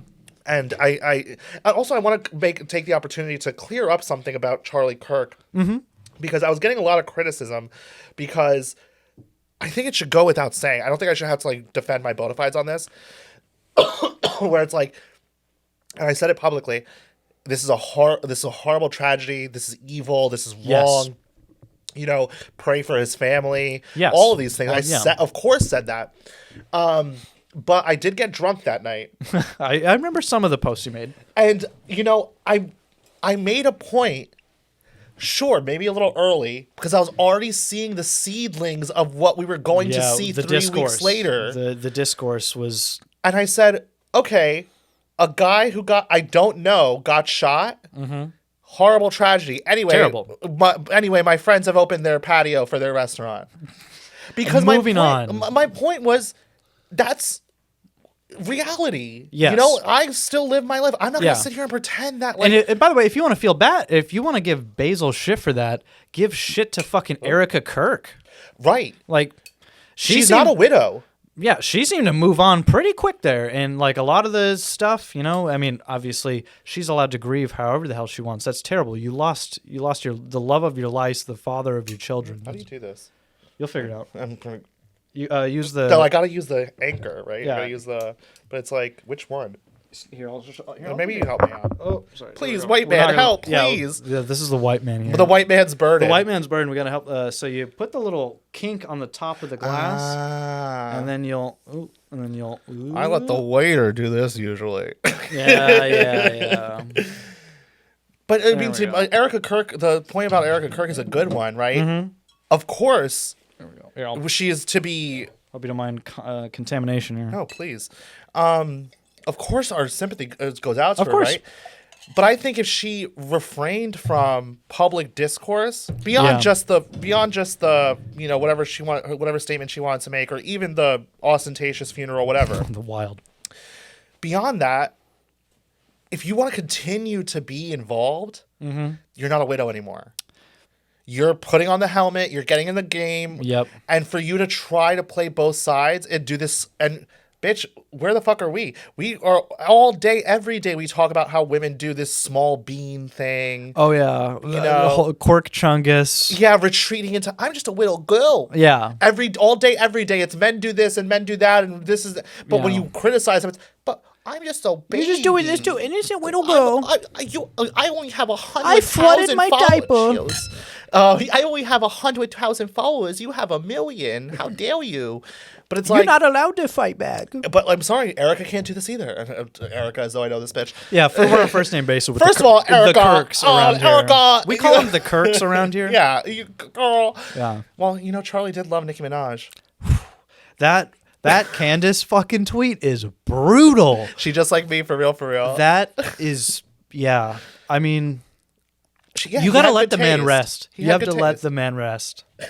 Like, she really has lost her mind. Yeah, she is off her rocker. I love you, Candace, but fuck, holy I still stand take a week off. Yeah, I still stand by when she was going through the breakup with Daily Wire. Mm-hmm. A lot of these, piss-soaked 400-pound, cologne people. Yeah, cologne adjacent. Yeah, the cologne adjacent people were like, Candace sucks. I was like, listen, between fucking Shapiro and Candace, it's a very fucking clear choice. It's a oh god, Come it's on. not even But they up for wanted to do debate. this thing where it's like she's annoying and she's. See, once again, it's never the fucking substance. It's just like it's. And I feel like Nick said this. Nick Fuentes, that is. We're not on a first name basis. Hey Nick, Maybe we're he on is, first name basis. but not We're me. cool. We're cool. Yeah, but it's just like all of this shit is just covered for people to say they don't like you. It's really that simple. They'll say, oh, he's brown, he's gay, he's whatever, this identity issue, or I don't agree with this, but it's like they just don't like you. It's really that simple. There is a high school clique element to a lot of these niggas out here. Can I just say though, I would be totally content if it stayed there. Yeah. If it stayed with he's brown and he's gay, or even if he's weird, I could deal with it. Or Candace is annoying. Right. But when you get into one of these faggots, first of all, I have a very clear philosophy with like meeting people from the internet where I won't call someone my friend until we've met in person and we've broken bread or something like that. Yes. Right. If I'm just in a group chat with a take seller, girl, that take seller is not friends. your friend. We're not friends. That is not your friend. No. You are a fan. Until we've shared a drink. Yeah, We're not absolutely. friends. Yeah. I really, truly believe it. But I had one of these people being like, yeah, he stalked my friends. He stalks women. And I was like, First of all, women? you're gay. I was like, women? Yeah. Make it believable. If he was like, oh, he's stalking right-wing bodybuilders, all right, you got me, girl. Yeah. You fucking clocked my teeth. You got me there. Yeah. But it's like, he stalked my friends. I was like, wait, are you referring to Anna and Dasha? Oh God, Girl. The public figures Girl. that go to all the same places that everyone in New York goes to. Bitch, I ran into this bitch twice. Once was at a Morrissey concert and once was at fucking Sovereign House. Neither time did I know she was going to be Fork found in kitchen. there. Yeah, literally. Like where else am I going to fucking... Yeah, New York is not that big of a fucking It's city. really not. Yeah. Well, I mean, especially I don't if you're go- in a sphere of like places. And, Well, I don't go above Columbus Circle. oh, I I don't like- even know where that is. I'm Like not a New 14th Street, we're pushing it. I like to say okay. downtown. Downtown. No, I don't like going a great like song. but anywher near even Midtown. It gets too crowded. Okay, I've been to some Russian place and Russian piano bar or vodka bar in Midtown. That place is pretty cool. Place across the street had a borscht teeny. Ooh. It was really good. Oh, I love that. Surprisingly good. The dill, good. All right. What should we talk about next, ladies and gents? I feel like this is maybe not something you talk about that often, but I wanted to talk about the death of the expert. Because I feel like more and more people are getting fed up with this expert. And I'll do it again. I was trying to not air quote because I've been doing it so much during this show, but expert, this Well, it's kind of like the TM. TM. Oh, and real Yeah. quick, tangent on a tangent. I wanted you to explain the TM a little bit. I feel like I have an understanding. It's like you could be a gay guy, a gay male, but as soon as you use your gayness as any sort of Rhetorical device or use to further yourself, you are officially within the gay TM. You are now gay TM. Right. Yeah. I use the TM in two distinct ways, right? One is when I'm referring to like a kind of catchphrase that has a lot more meaning to it that we use in the discourse, right? So like, white supremacy TM, right? Racism TM. It's like I'm not saying race. I'm not actually making the case of saying racism. I'm saying that thing that we talk about. Yes. Right? Yes, exactly. But when I say things like black TM, brown TM, woman TM, gay TM, it's exactly as you described. I'm talking about, because of course, I'm not talking about, when I say gay TM, I'm not talking about men who have sex with men. When I say black TM, I'm not talking about people who have sub-Saharan African ancestry. African American. Right. Yeah, when I say woman TM, I'm not talking about females. When I say trans TM, I'm not talking about cross-dressers. Yeah. When I'm adding the TM, I'm talking about those groups who then take the extra step of adopting for themselves this politicized identity. Gotcha. So say you're a sodomite, right? But no one knows. Yeah. You're not gay TM. You're probably to everyone normal. Yeah. However, if you're a sodomite, but then you complain to your HR because someone made a homophobic joke, You are now gay TM. you're now gay TM. Or, this is going to be controversial, I don't give a fuck. That's okay. That's what I'm here for. If you're, I'll go easy and I'll get more controversial. If you're gay married, you're gay TM. if you're That's gay, nice. I like that. If you're gay and you have adopted, if you procured children somehow, you're gay TM. Yeah. If you're gay and you're on PrEP, you're gay TM. Yeah. And if you could understand these are good. These are good. The through line of The all through of line, these yeah, is really that you are taking advantage of or participating what in the left has gifted you. the legal framework that the left has developed for you. Yes. So if you're taking it's PrEP, so good. you're benefiting from the fact that the left has included sexual orientation in You're Civil Rights Act. Yeah. If you're a gay guy, but once you take those subsidized liver cum dump pills, I love calling them dumb pills. they're so good. That's why I love calling them that. You are now part of you've taken advantage of the framework, and that is the TM. When Basil says gay TM, we're not talking about a gay person. We're talking about a gay person who has found a way to use their gayness in some way, whether it be or they're like to access their legal privilege. Exactly. On the basis of their sexual identity. Yeah. They cash into it, or, Right. or like they cash out of the 401k, Right. or like they take the tax hit, But and they still do it. they still do it. I need the yeah. liquid. I need Yeah. the liquidity. Yeah, we need the liquidity. even, that Fire Island vacation's not So funding fucking itself. expensive. They're Yeah. so fucking expensive. I can't Pants even do on it my by ankles in a Fire Island condo. Woo! P-Town's more fun anyway, honestly. I love P-Town. I'll be there next year. God willing. Allah. But the thing is, too, I even use it in a different sense, too, where, in our sphere, it's common for, say, the dietary side of it, the raw meat people, the raw everything people. Yeah. Who will, Raw is law. The raw is law. Oh, truly. That's what we're talking about. Yeah, I'm the raw is law nationalist. Yeah. But those people will like to joke sometimes that same-sex attraction is caused by like parasitic infection or whatever. Oh yeah, this is why you need to take ivermectin. Right. That's gonna make me not gay. And I mean, the truth value of it completely aside, who cares? It doesn't Maybe matter. It's not true. But what it does do is it completely undercuts the born this way basis for that legal privilege. The reason why sexual orientations are included in the Civil Rights Act is because they made an analogy between being gay and being a woman. The gay gene. Yes, the gay gene, which they dropped as soon as they got the thing in the law. Weird how they're no longer interested in scientific research towards the gay gene once that Oberfell is And you know what we talk about now? Brain scans. Oh, You got a woman brain. You got the woman brain. I'm not familiar with this one. I'm retarded. I'm sorry.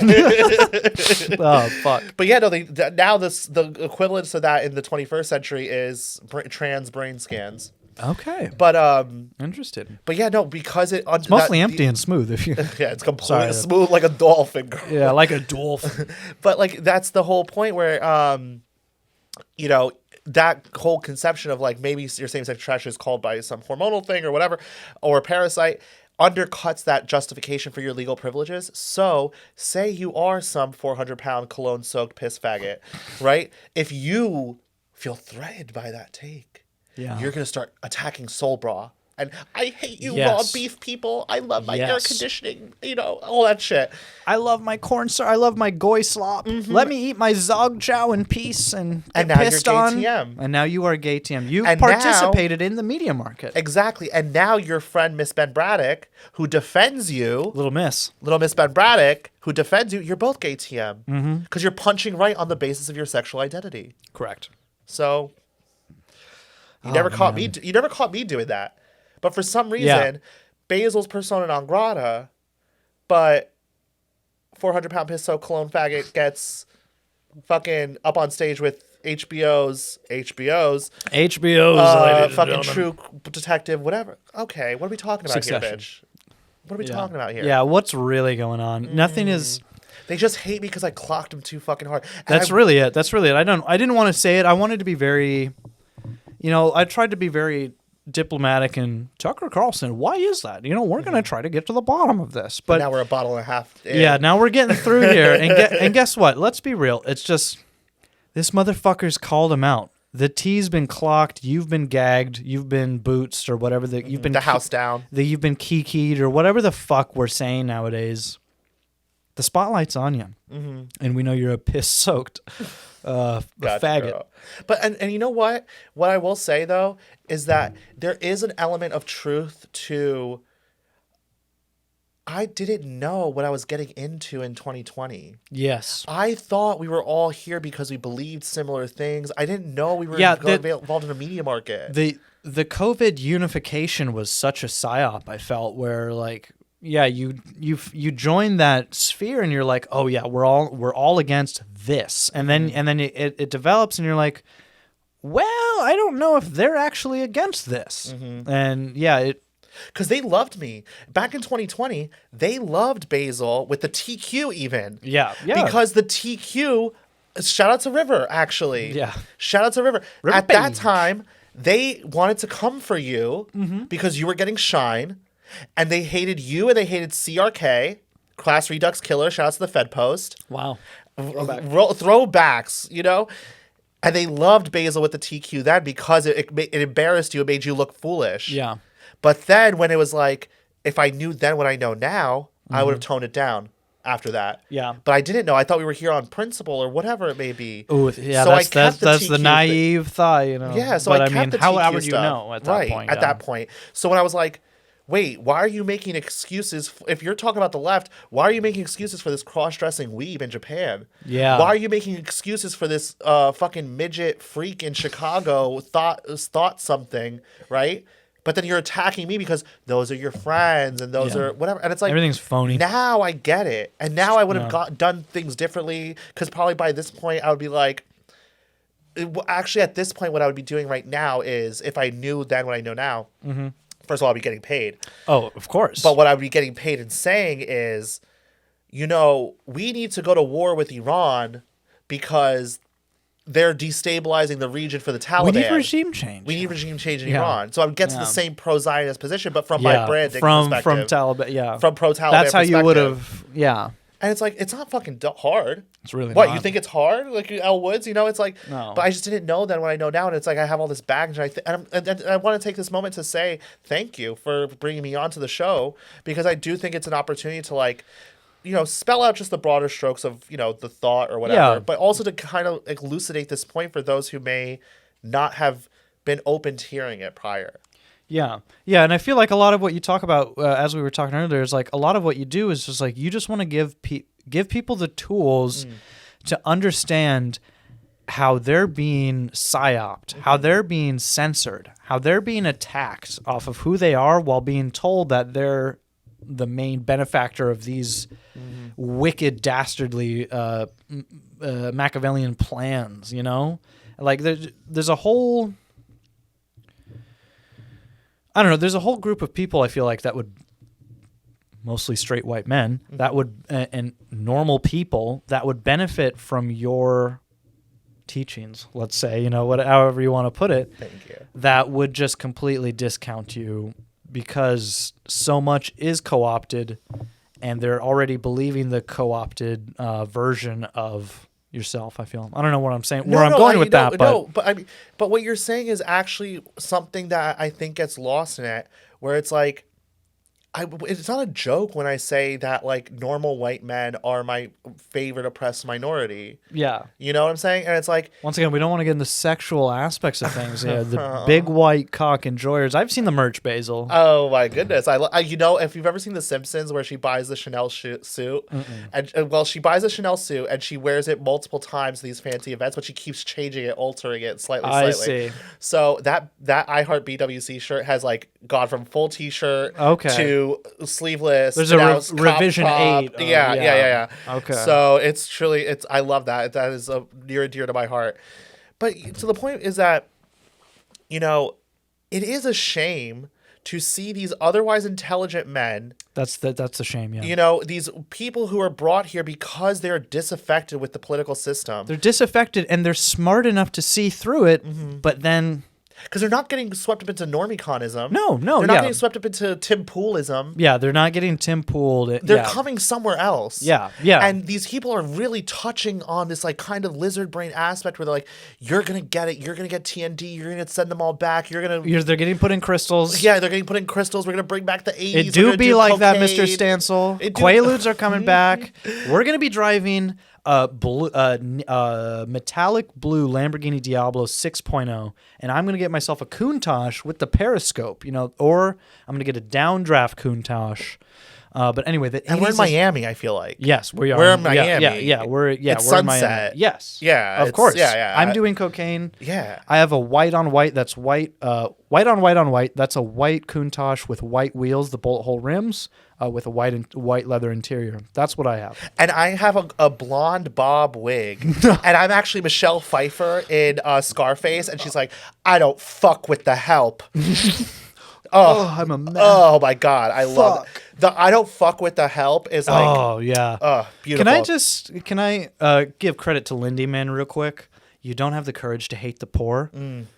Ooh, that's so good. That's a good line. It's so good. It's Once true. again, I don't like Lindy Man, but I will give him his due. He says a couple things every now and then where I'm just like, No, that You is got a, it. that You is an nailed it. absolute banger. You nailed it. That's Yeah. an absolute banger. yeah, And do you it's have the true. courage to hate the poor? It's easy to hate the rich. It's easy to hate the rich, but do you have the courage to hate the poor? That's so good. Anyway. No, absolute banger. But yeah, so to close out the point is that it's really sad to see these otherwise intelligent men who were coming to this space, like they didn't get co-opted into all like the stupid shit. They weren't a part of it already. They left something. Right. They were part of what they thought was the left. They were Bernie bros. They were part of this DNC machine, and they got so disaffected.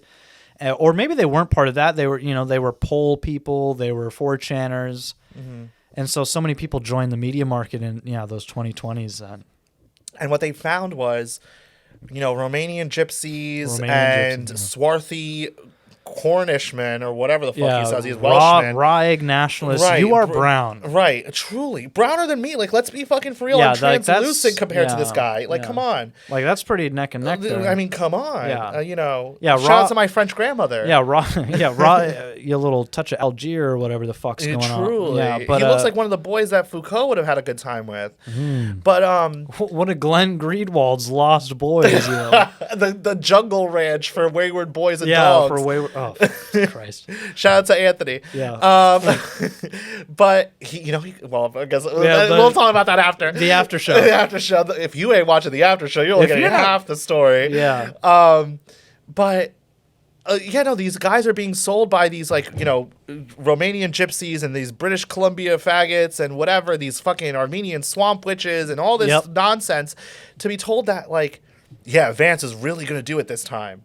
Yeah, he's really going to give us TND this time, I swear.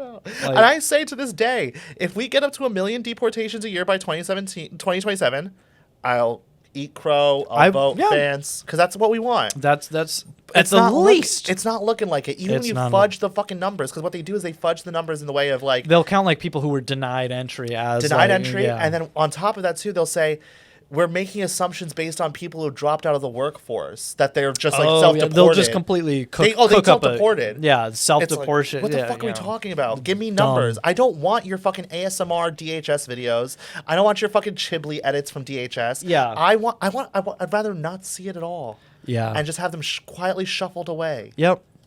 Yeah. And why the fuck were we talking about El Salvador 6 months ago? Why the fuck? Why are we sending it to El Salvador? Keycot or Seacot, whatever Yeah, the fuck. shout out to Urbit. Shout out to Ben. Shout out to Miss Braddock. Shout out to Curtis Yarvin. Yeah.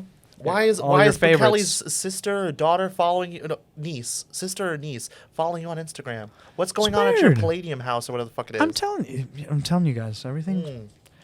There's a too many there's a dots. patronage network, Right. And these walls behind me will soon be the Charlie Kelly Always Sunny meme of the yarn and pins. I brought the photos. And we'll pin them up after this. Yeah, but anyway, what led us down this discussion is I was originally asking about the death of the expert, and I can't remember if this was a tweet you made. I feel like it was, but it's just the difference between educated and credentialed. Is that something you talk about? I can't remember. Yeah. And because I feel like that there's a couple things we could talk about here, especially as we talk about your roots into this scene of 2020 is distrust of the experts is kind of, I don't know, that a little bit of the flashpoint of where a lot of us came today and how we ended up here is the distrust of the expert class of people. So if you had anything to speak on the credentialed versus educated distinction. To that point, right? I've completely retired the term educated from my vocabulary. Oh yeah, it's because I always say the anecdote I tie to that is that some of the dumbest people I ever met, I met in law school. Yeah, I mean, know? yeah, it applies to my life. Some of the dumbest people I've met have 4 to 6 year degrees, and, Yeah. and the And I didn't smartest go to people some fucking are Cracker Jack in the box law school like Tough Talk Ty did. I went to a real law school. yeah. You know, it wasn't top 14. Went to a but real law it school. was a you know. real fucking law school down Yeah, there in yeah. the place. I'm not even fucking saying because you people are freaks. Yep. But some of the dumbest people I ever met were there. You know, performatively busy, performatively studying, then failed a bar twice in a row. Could it be me, bitch? Pass on the first one. Yeah. Gonzaga law student that I have sex with, you're retarded. When I lived in Deer Park, Washington, which is 30 minutes away, 45 from Spokane, Gonzaga, used to have sex with this Gonzaga law student. Dumbest motherfucker I've ever met. I believe it. And yeah. So what it means is that these people are not educated, right? They don't know how to think. They don't anything. They're just credentialed. They have a piece of It's paper. a credential, yeah. They have a credential, and I'm so grateful for my This is credentials. Sorry, I interrupted you. This is good. Oh, Federal I'm telling twist. you, a Vidal Blanc. Never had a Vidal Blanc. A Vidal Blanc is my favorite white varietal. I'm liking this a lot. You know, and the other one is also another Vidal Blanc, so you'll be able to test, like, you know, taste the difference Yeah. between different vineyards. Okay, I'm excited. But New Jersey is the Garden State. It really is. It really. I love New Jersey. Vote Jack. They just shout out to Jack Giarretti. He's 100% MAGA. Mm-hmm. that's their attack line on him. It's Yeah. like he's 100% MAGA. Okay, and It's like, okay, me too. Yeah. I'm actually 1,000% MAGA because Yeah. MAGA's not MAGA enough for me. it's not mega enough. Exactly. But you know, Jersey, they just at Rutgers came out with a new tomato. I love it so fucking much. And I was just in a farm in Princeton on Tuesday. I don't know if you saw my pictures. If you're following me, maybe you did. Absolutely stunning. New Jersey's a beautiful garden, lush state. It's amazing. And many of these vineyards and stuff like that, they'll like do like, you know, cranberry wines. That's what I had. Jersey. If episode 1 of the Benny show, I had a Jersey berry. It was Chardonnay and cranberry mixture. That that's was amazing. Shout out to Jersey. I'm a Jersey supremacist. Yeah. What a I lovely want you state. to think that it's an art pit. I want you to think it's horrible. Please don't come here. Yeah, don't come here. Don't Don't move here. come here. Monmouth County sucks. Please it's really stay away. Yeah, it's really I hate low being just outside the greatest city in the world. I hate it so much. Yeah, I hate being 45 minutes away from New York in a town that's 92% white. I really hate that. Isn't it sucks. horrible? It really and sucks. I don't have to live in the cesspool itself, Yeah, but I have it's- easy access to it. It's so lovely, isn't it? But stay away. Stay God- wherever fuck you're from. yeah. But yes. Anyway, the so the credentialed credentials class. and the experts, and also that goes to the experts, right? Yes. So like we were saying before, when it's like Your it's all Douglas one thing. Murrays of the world. Truly, I mean, fucking- even what a even joke. less impressive, like you know, like just nameless people that they trot out on these cable shows. No, yeah, the You know, people in the economists. yeah, like our economic correspondent. I mean, I worked in broadcast news for 3 to 4 years, so I know a little bit how the sausage is made. And yeah, you have these fucking nobodies who, I wrote a book in 2004, so I've been ABC News correspondent on this issue since 2011, and they're just retarded people who are just puppets for whatever, usually the DNC. If it's ABC, it's the DNC. So anyway, No, it's to that exact point, right? These people, they're nobodies. they're nobodies, nothing, whatever, but they They got the piece of paper. got the piece of paper, but more importantly, to the viewer, to the audience member, it's easy for them to offload their thinking because they're like, well, This don't know is what anything the about expert I don't know says. anything about the economy. Yeah. I don't know anything about immigration. ABC's chief correspondent on Wall Street said this. Yeah, so or even Ukraine, whatever it may be. David Lazarus at KTLA. The foreign policy experts say that we have to go to war with Russia. Yeah, regime change, good. Yeah, exactly. Yeah. However, and it goes back to why the TQ is so important. Yes.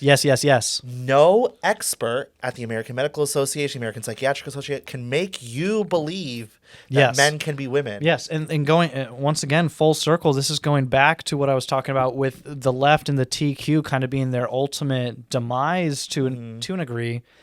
To an degree, because we have a different definition of what the left is nowadays. But if we're talking about the DNC operative campaign, that was the left then.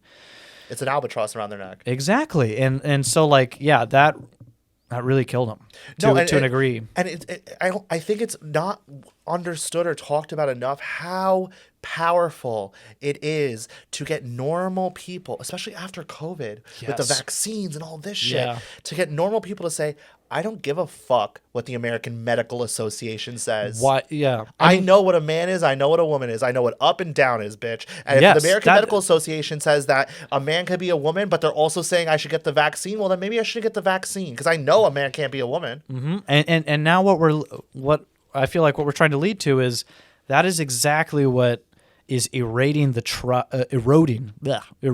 trust in the expert class of people. Is like, yeah, you had these people why the TQ was the trans question was so important is because, yeah, if just like you said, if you're getting your everyday normal fucking, I'm a fucking insurance salesman at State Farm, I work 9 to 5. If you're getting them to say, yeah, fuck what these experts think.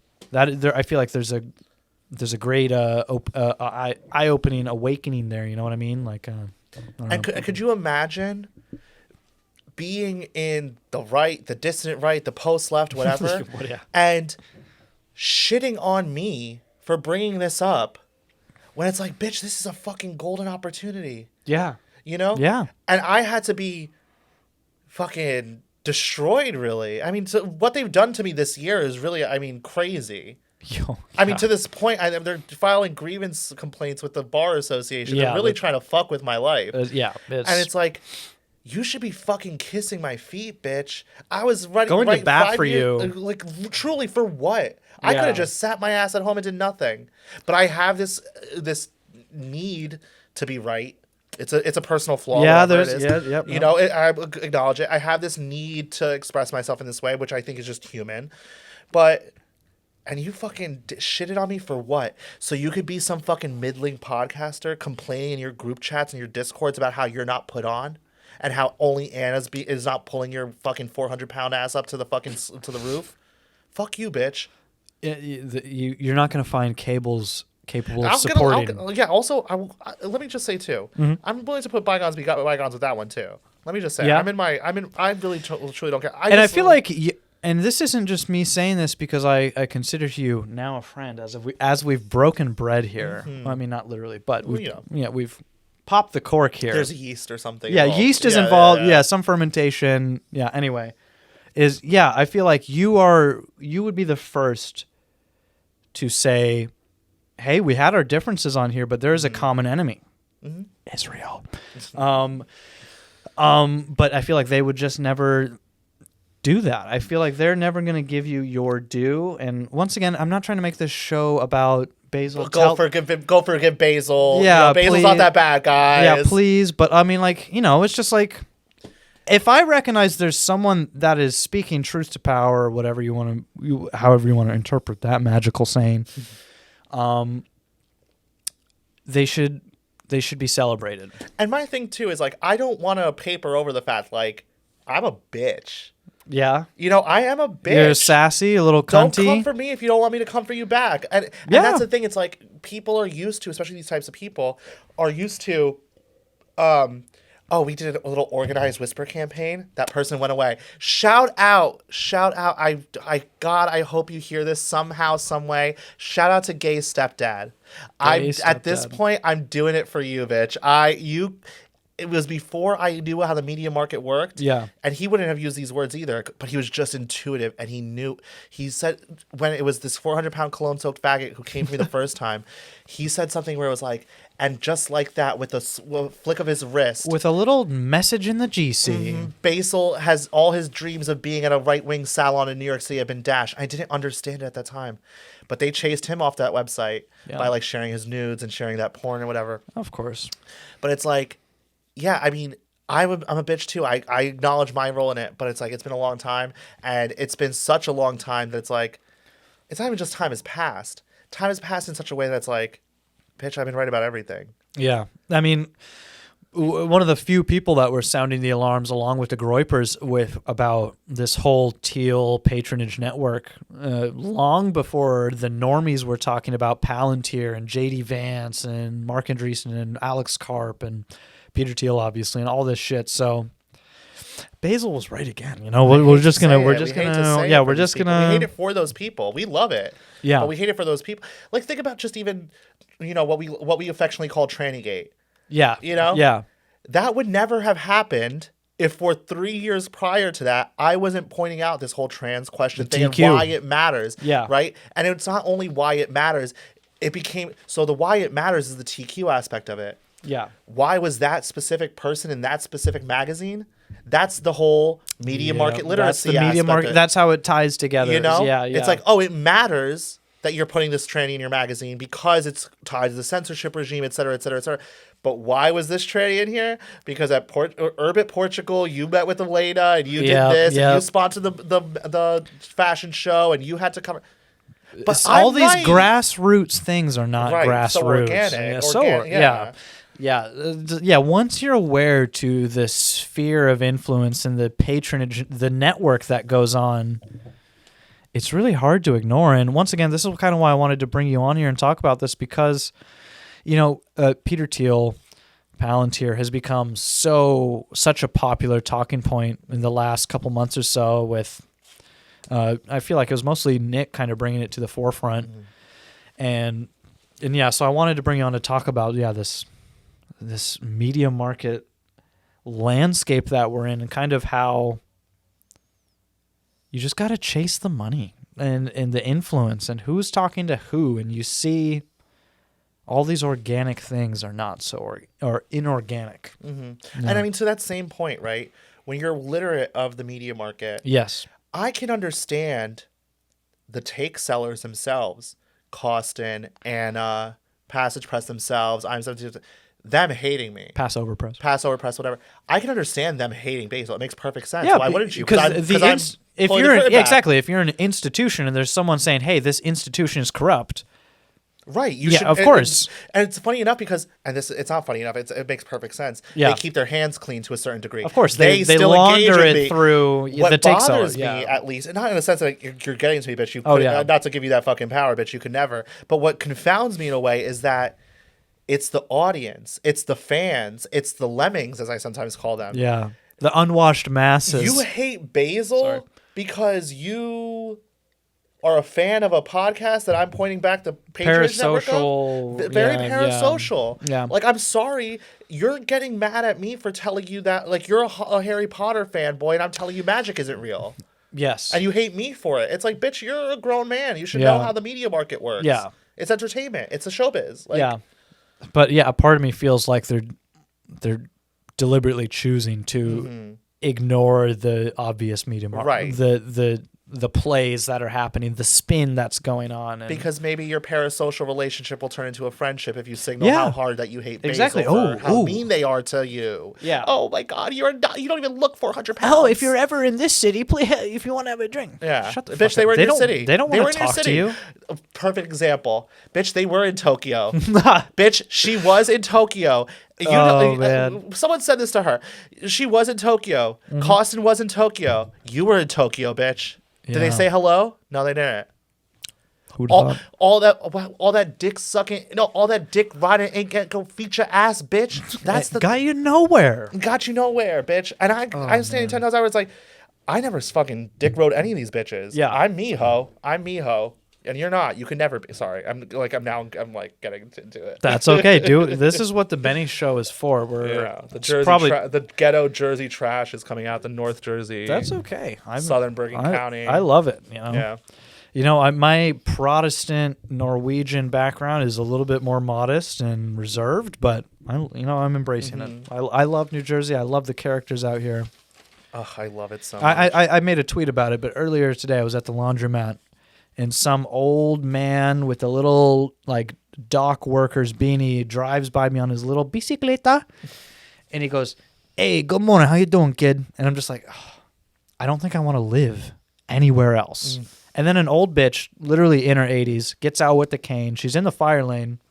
She's like, "Oh, if they give me a ticket, they can go to hell." I'm like, I wouldn't rather live. I don't think I'd want to live anywhere else. It's amazing. I love it. And it really is amazing. They were all white, which was a little bit of a bonus. Just a little bit of a bonus. It's different. It is actually quite different from where I live. We're only about an hour from where I live. And it is different because where I come is a little bit more diverse. Yeah. This little town I'm in, I looked it up. I believe it is 91.2% white. Oh, amazing. Woo! The town I grew up in, when I grew up there, was I think something like 75%. That's still pretty good, but You know what it is now? it's probably like 40s or 50s. Yeah, or, it's right around there. Ugh, yeah, it's tragic. I'm sorry. I didn't realize at the time that I was contributing to it. Yeah, I was about to say, I'm like, I didn't want to say it, I but didn't know. you moved there, my friend. You know. are not white. I know. That's okay. But it's mostly Koreans and Dominicans. like a lot of the people you've been on shows with. We're gonna deport you last. So Thank you. That's all I ask. I would die if fucking I got deported. Well, first of all, it's not happening because your boy's not doing it. yeah, and also let's we're get gonna, the- we're gonna be let's- pro immigration in 25 years from now. Watch. Right. Exactly. Yeah. Literally. It's like, well, Because how the left, how the Vanguard. Mm-hmm. Yeah, we've talked about it. But I'll be fucking damned if I get deported while there's still an Afghan here. that. Yeah, at least they cleaned up Canal Street because I was just about to say, I'm like, if you're getting deported while there's still people selling Gucci bags on Canal Street, then something's And you know Something's wrong. that's a nuance that gets lost too. It's not them selling Gucci bags on Canal Street the way it used to be. It used to be a specific kind of way where it was very Chinese. yeah, Because it's Chinatown. The hawk, Right. Yeah, and the it was, hawkers. and it was very limited in a kind of way. Now it's very African. Yeah, it's a very African. Yeah, and just I also marketplace. saw in Queens they were doing it by In Flushing. Stipend Avenue or whatever the fuck it I is. think it was on Flushing. It's, It was in Flushing, but it was like on Stipend. Oh, yeah. Both of those places, Canal Street and in where they were in Queens, right by courthouses. So that's why I'm familiar. Interesting. That's why Yeah. I'm familiar with the area. Yeah. But up there, it's fucking a third world country in Queens. Yeah, no, Truly thank a you. third Never world been country. there. I've driven through to go to a Mets game, I believe, but that's about it. It's wild the way that the fruit stands are and the fruit rolling on the sidewalks and they just put it back and it's like fuck that. It's We horrible. don't need to live it's like this. horrible. Oh boy, I can't smoke a cigarette from the subway to the courthouses because someone will ask for one.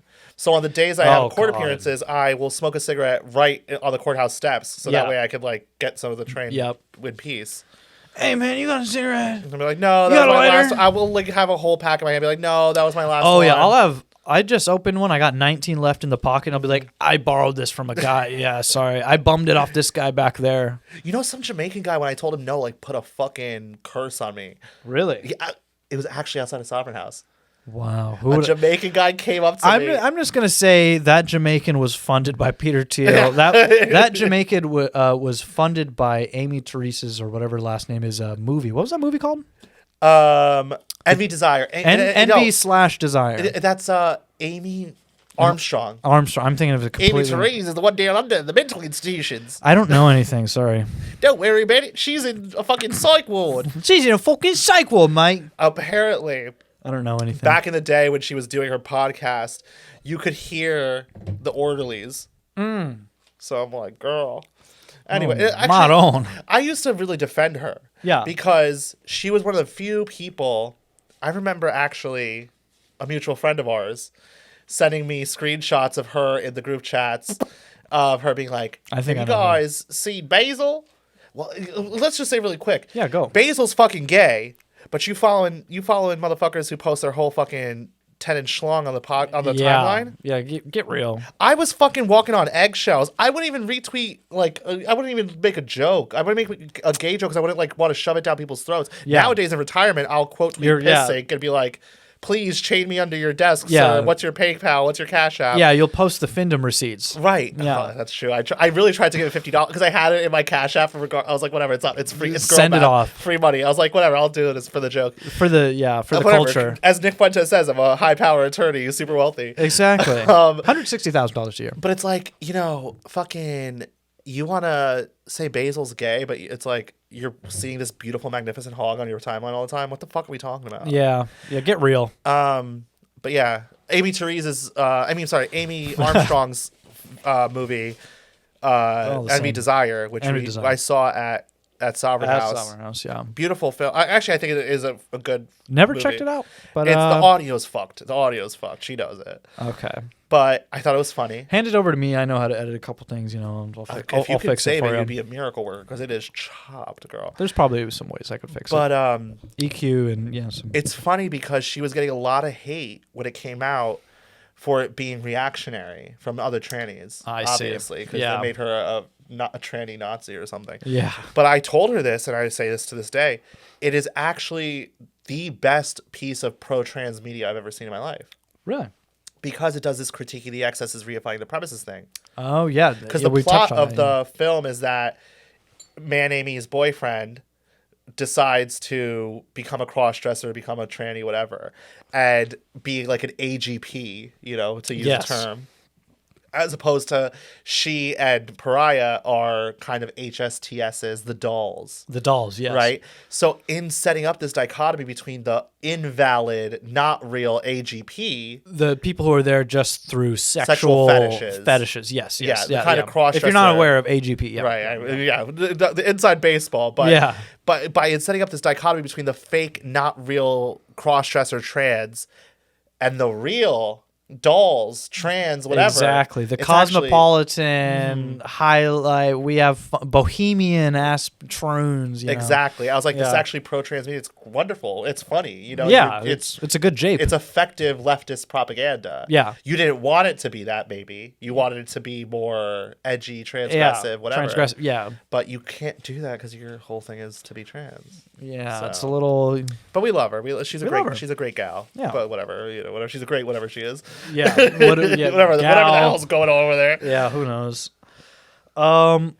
Sorry, I feel this is something I wanted to touch on a lot earlier when we were just talking about, how these leftist movements are a reaction to thing, and how there's like flashpoints needed. And Tim Dillon talks about how if we were getting money or not money, but like if we were just better off, we would put up with the propaganda. Yeah. Like people, Tim Dillon talks about, he's like, people used to get things. A house. They used to be able to own a home and get a boat and go on vacations and have maybe a second house or a timeshare. Who knows? But nowadays, us youth, whatever you mean by that, we have nothing. We have very little. And I don't mean to be a socialist about that or a communist and like, we need to change, redivert the wealth. You should want more for yourself. Yeah, it's really that simple. You know, Sorry, it's not especially egotistical. If it's for yourself, I don't think it's very bleeding heart. It's No. not saying that we need to give it to the third world. Yeah, exactly. biomass. Yeah, Infinity. I'm saying me and people like me should have our inheritance, our birthright. Yeah, what we've put into this system. Yeah, and Not me. I'm a foreigner, a visitor. yeah, If but- anyone even wants to have me in their shed, I'm more than happy to Yeah. live there. And I'm very good. I'm a good manservant. that's good. That's good. Yeah. Richard Spencer. I'm wishing, please. I'm not gonna. Listen, I'll be nice to Radfem Hitler. Richard Spencer, if you want a footstool, Yeah. I will not talk back to the missus. yeah, You know, I'll be like, you could do your Radfem thing. Hitler. All right. By God. You know, it's like, Yeah, I'll put up with your new wife. yeah. They're saying she's pregnant. Really? That's what they're saying. What a fucking mess that I person really should hope not that's have not a- true. That I person hope it's should not not have a true. child. He should be with me. If only. Oh my God, when he has a mustache, he's a little, a little chunk. A little Buddha belly there, Oh, a little forget beard. about it. Yeah. But yeah, anyway, do you think we would be putting up with a lot of this bullshit if we weren't in such dire, what seems like such dire economic? I think that's a safe assumption. Because I mean, just think about. But like my whole thing is like the Trunnyism. It really the Trun question. That's a hard one. It just seems so outlandish and so against reality that like I don't even think if we. I think it works for foreign policy, war stuff. Yeah. I think that's the type of thing. But what we would call the social issues. the social issues, the censorship issues, that's an attack on the home front. Yeah.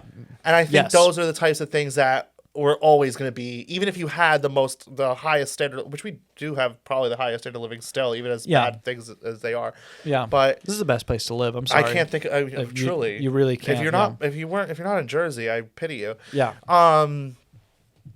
But yeah, I still think that type of censorship, but the thing is, like, the censorship was needed so they could continue these wealth transfers, and that those wealth transfers go right into the reason why we don't have houses. Yep. You know, it's like Your Black Rocks, all the people, what people talk about. Yeah, yeah. Finance.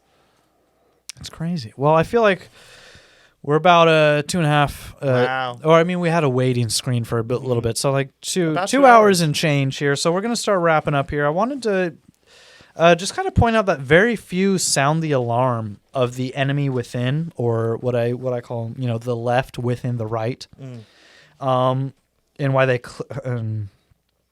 clearly hate you, and why do you think so few people sound the alarm? Is it because so many people are co-opted, or is it because people are worried? I think you could, if you break down the sphere into two types of people, one being take sellers, Yes. and then what rest being the audience, right? For the take sellers, once you start selling your takes, once you have a Patreon, once you have a Substack, once you have anything that's value extracting, right, where I could create money. Yep. You got the Google AdSense flowing. Right. You start to have a sense of how you could grow, who your allies are. Oh, if I maintain this position, I feel like that would grant me an audience of this number of people. I can't say this thing because that'll piss off this guy who's a huge account. That type of thing. You're in that take sell. It's a market analysis.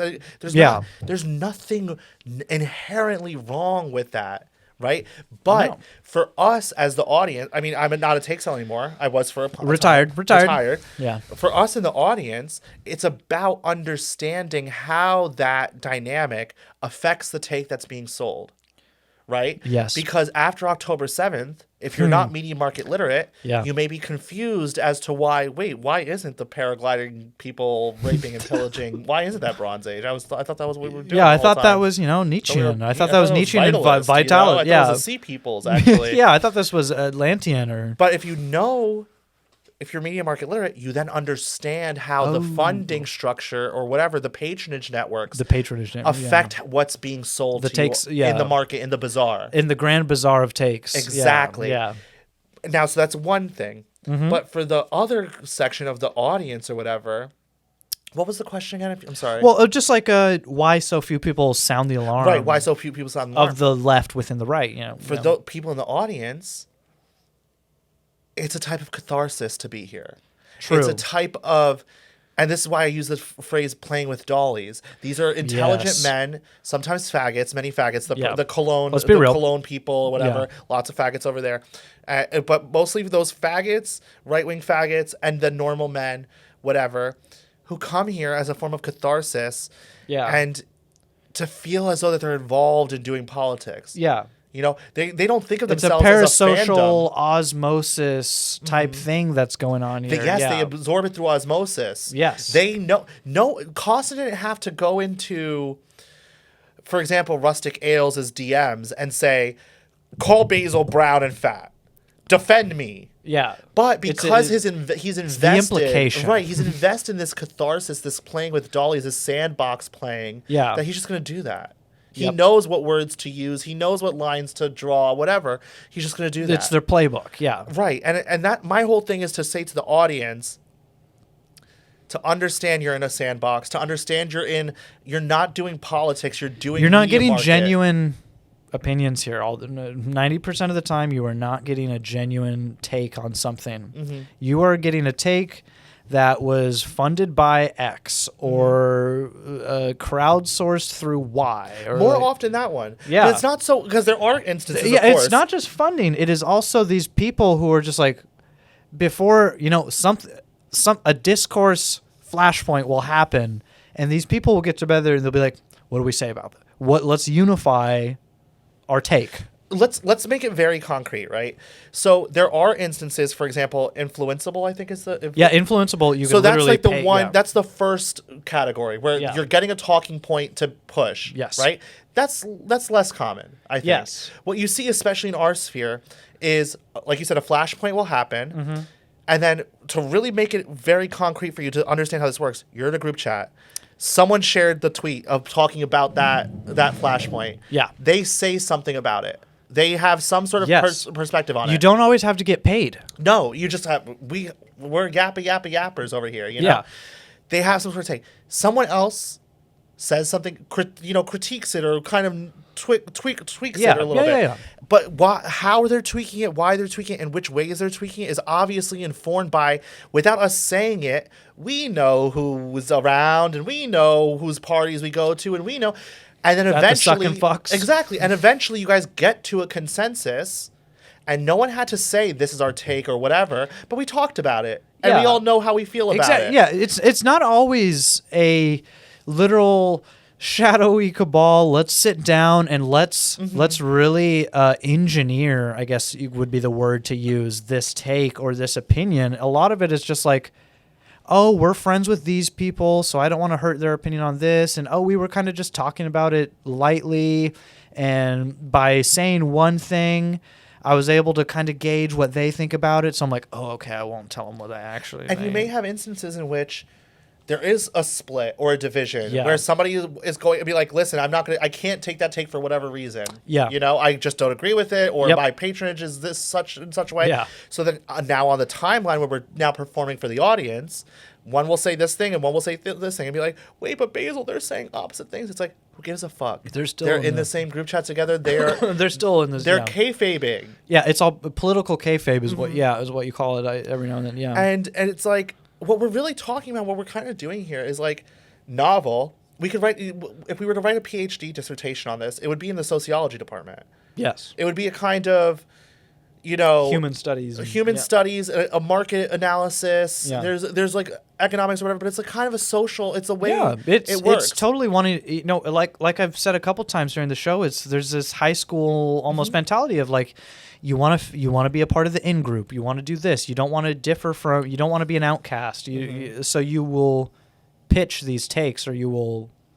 You want to get flued out to Brazil. Yeah, you want to get flued out to Brazil, but then you tell them that you're a bottom, and then the flight gets canceled. Yeah, but you wait till you've landed to tell him. No, I know exactly who I'm talking about. He told him beforehand. The flight the flight never got booked. But girl, that's the thing. That's the thing too. It's like, once again, next episode we're going to talk about the sexual nature of all these things. Got it. With the Sexlectics. It's wonderful. Sexlectics is. Because, you know, it gets joked about, or like, because, oh, you know, he's sleeping with him, but it's like, no. The people's sexual relations with people have shaped the entire foundation of this world and this sphere of influence. And I mean, Mark Antony and Cleopatra. You know what I'm saying? It's like, Adam and Eve. Truly, the birth of humanity. It's how the world goes round. Why do people engage in the market? Why do people engage in industry? It's because they want to get resources to fuck. Yep. You know, and as long as women have been in the public sphere. Yep. This is how secretaries get hired, and this is how, oh, Mr. DeMille, you want to put me in your films? Yeah. Oh, my goodness. Well, bend over, bitch. You know. Like, oh, cut the cameras, dead ass. Yeah. But yeah, there's so yeah, next episode when I have Basil around, which this is gonna happen again. I can already feel it. I can't wait. Yeah, we gotta get into the sexual nature of all these things, but yeah. But to really quickly onto that point, one trick pony wear, bitch. Yeah, one trick pony wear. Shout out! Let's bring up there's River more again. there's more to than just the TQ or just the Patronage Network. There is some real deep heavy issues here. They used to say you're a one trick pony who has an Aspergian fixation on trans girls. Bitch, I remember the tweet. That's why I'm smart. It's just I have a good memory. Yeah, recall is up there. It really is. It really is so important. But it's like one trick pony wear. We could have a whole discussion about however many topics we covered. Yeah. And we still even fucking touch Sexlectics. We haven't. Yeah. You know? we're 2 hours 15 minutes in with a person I've never met before, and we're already this deep, and we haven't even scratched the surface. I know. I you appreciate the opportunity. No, thank you for being here. Thank you for joining me. This is incredible. This has been such a great time. But yeah, these people, they have nothing, man. Mm-hmm. They got fucking nothing, my friend. Anyway. Mm-hmm. So yeah, that was my second to last question. My real, unless you have anything else you want to touch on before. Okay, my real final question is: if what you say is to be the true read on the current landscape of the media market, the overarching reality of kind of how things work, and while it might seem we are so back because we're allowed to say retard. And we're making fun of trannies. And the DHS account is posting crystal memes. We're so back. Yeah. But if what you say is to be believed, which once again I believe it is, we are still entirely co-opted and grasped by the left. And it seems very black-pilling. So my question to you, my final question, Basil, what's the white pill? If there is any. No, I think there is. But I want to touch on one quick thing that kind of gets to the same point, right? Where it's like, I've seen people from Ben Shapiro to Homocons saying we've won on the trans question. We pushed back on the trans question.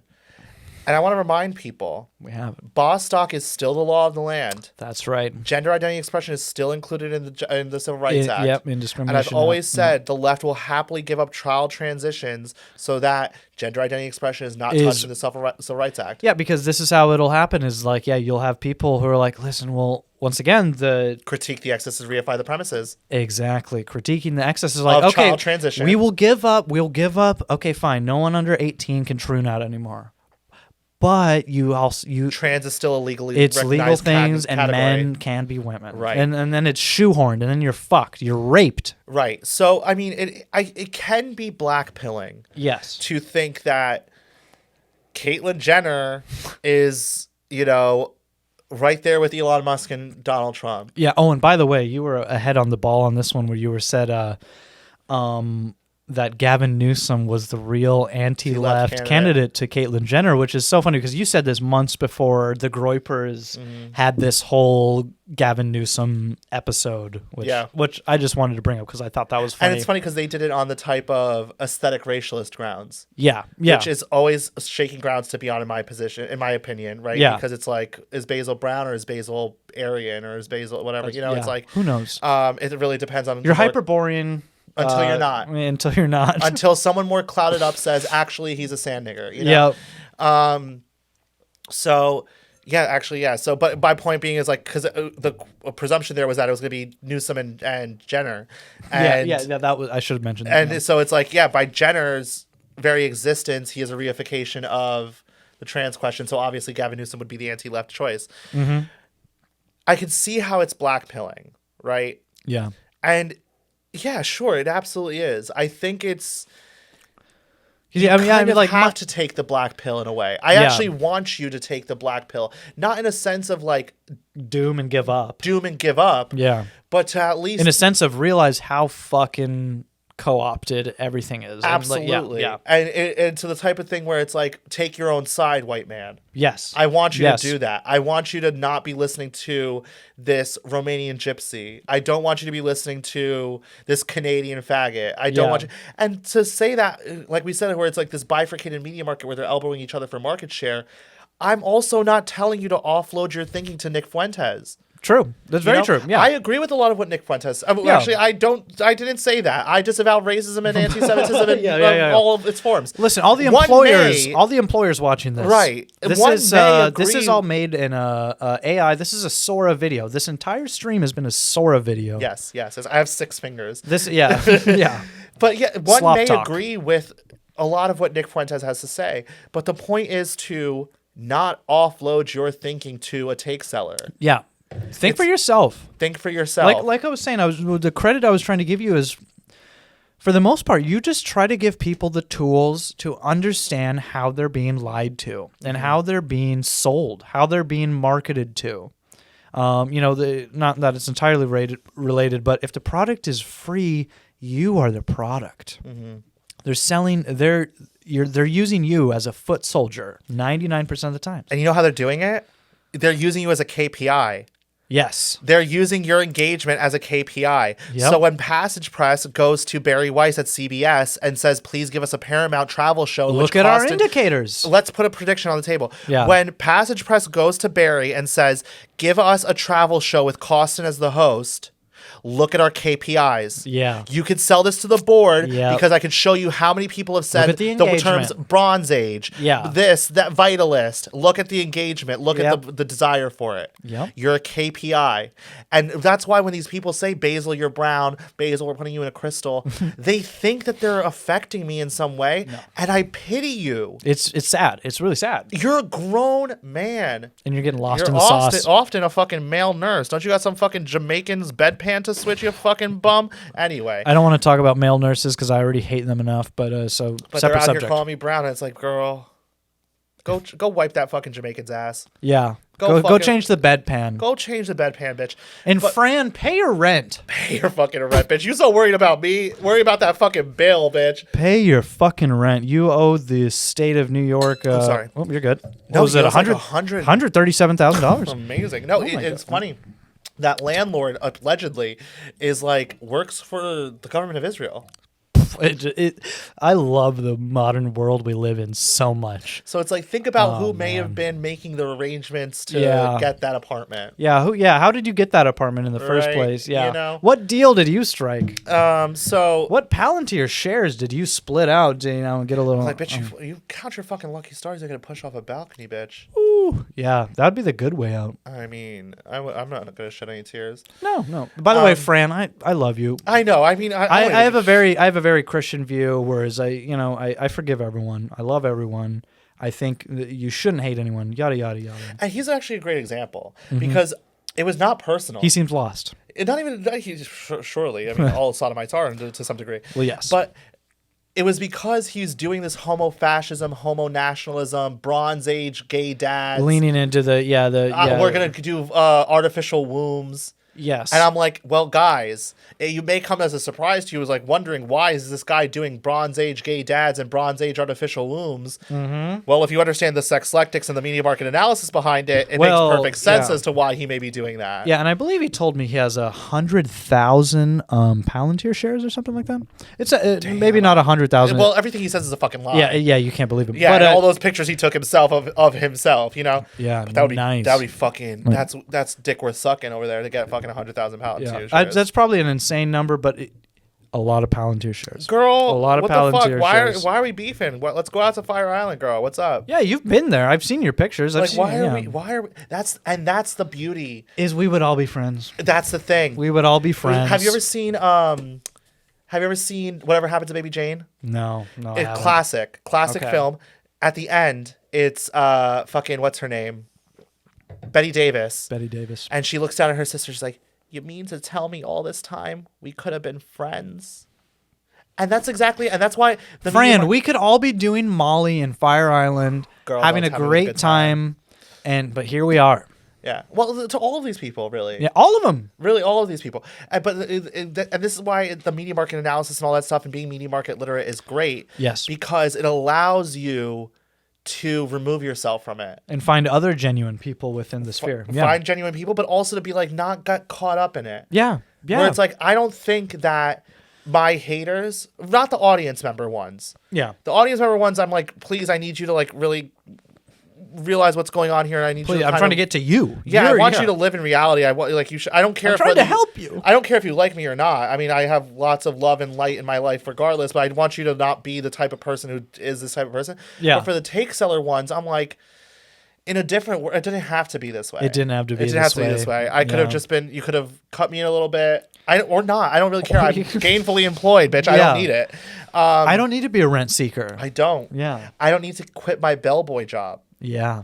And to be making $6,000 a month doing what? I'm like, cute, I guess. Yeah, have fun. Keep complaining that you're not bigger. Yeah. But while you keep getting bigger. Oh man. John Wayne Gacy stuns in new sex magazine spread. All right. Well, yeah. I just wanted to.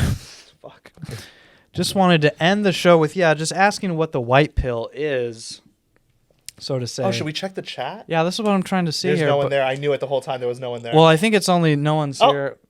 No one is here because I haven't. Oh man, I wish I could. Yeah, I hope there's like a chat replay function or something like that. Oh, this guy's a nice little reply guy to me. Yeah, Alex, we love you. Yeah, we're gonna be ending the show here. I just want to, just end it on.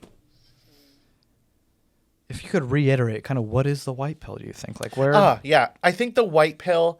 Really, what it is? It's gonna sound cynical. Maybe some people. It may be too ahead of its time for some people. I think really the white pill is understanding this as an aspect of show business, and so what you should be doing is getting money. Just get your money. Self-improvement. Find relationships. Yeah, self-improvement. If Yeah. you're fat, get fit. Find friends. Make friends off of this Which, website. by the way, Basil, you're looking great. Oh, thank Slimming you. down quite Thank a bit. you. I mean, by the summer, we're going to be hot by the summer. If not, I'm going to, Yeah. But, Or I'll get him some Retta. yeah, we're going to do it. We're going to, listen, we're Chinese gonna, peptides. we are going We're on to board. fucking tear up Provincetown in the Yeah. summer. But no, I think the white pill is for people to treat this as it is. Go to a real law school. Treat this as this is. And focus on your real life and really improve yourself, get your money, secure yourself. Because I think that's all you can do. And don't kind of offload your living to this thing. Don't listen. If you're a take seller already, If don't you're not fucking getting try paid it. for it, if you're not getting the influence and the connections for it, fucking opt out. Yeah. Worry about your own shit. Worry about the relationships in your life. Worry about your local politics. Worry about who your mayor is. Shit like that. Yeah. You know? Someone said go to a real law school. I will say, my advice to anyone who ever goes to law school is I might as well give this advice because I guess there are people listening. Yeah. If you ever want to go to law school, make sure you know what you want to do at the end of it. Yeah. If you know Contract law. have an idea. What do you want to do? Do you want to be a contract lawyer? Do you want to be an insurance defense lawyer? Do you want to be a prosecutor? Do you want to be whatever? Yep. So that way you could tailor your 3 years in order to do that. So that's good practical law, advice. So please stop trying to get me disbarred. Yeah, please, come on. I know who it is too. It's so sick. It's gross. Ugh, sick all and twisted. because of opinions and words. Truly. And you know what's so Who funny? have you harmed? Truly. And you know what's so funny is that I was listening into a space about do internships and shit. Michael doing. Michael asked, how do I know what I want to do with law? You got to, do internships, watch TV and movies and stuff. Yeah, watch Suits. I don't fucking know. Do you I used to tell myself, I was like, oh, I don't want to be a litigator. I don't want to wear a suit every day. Yeah. And lo and behold, Look, I fucking wear a suit like 4 days a week. It's so feels fucking great.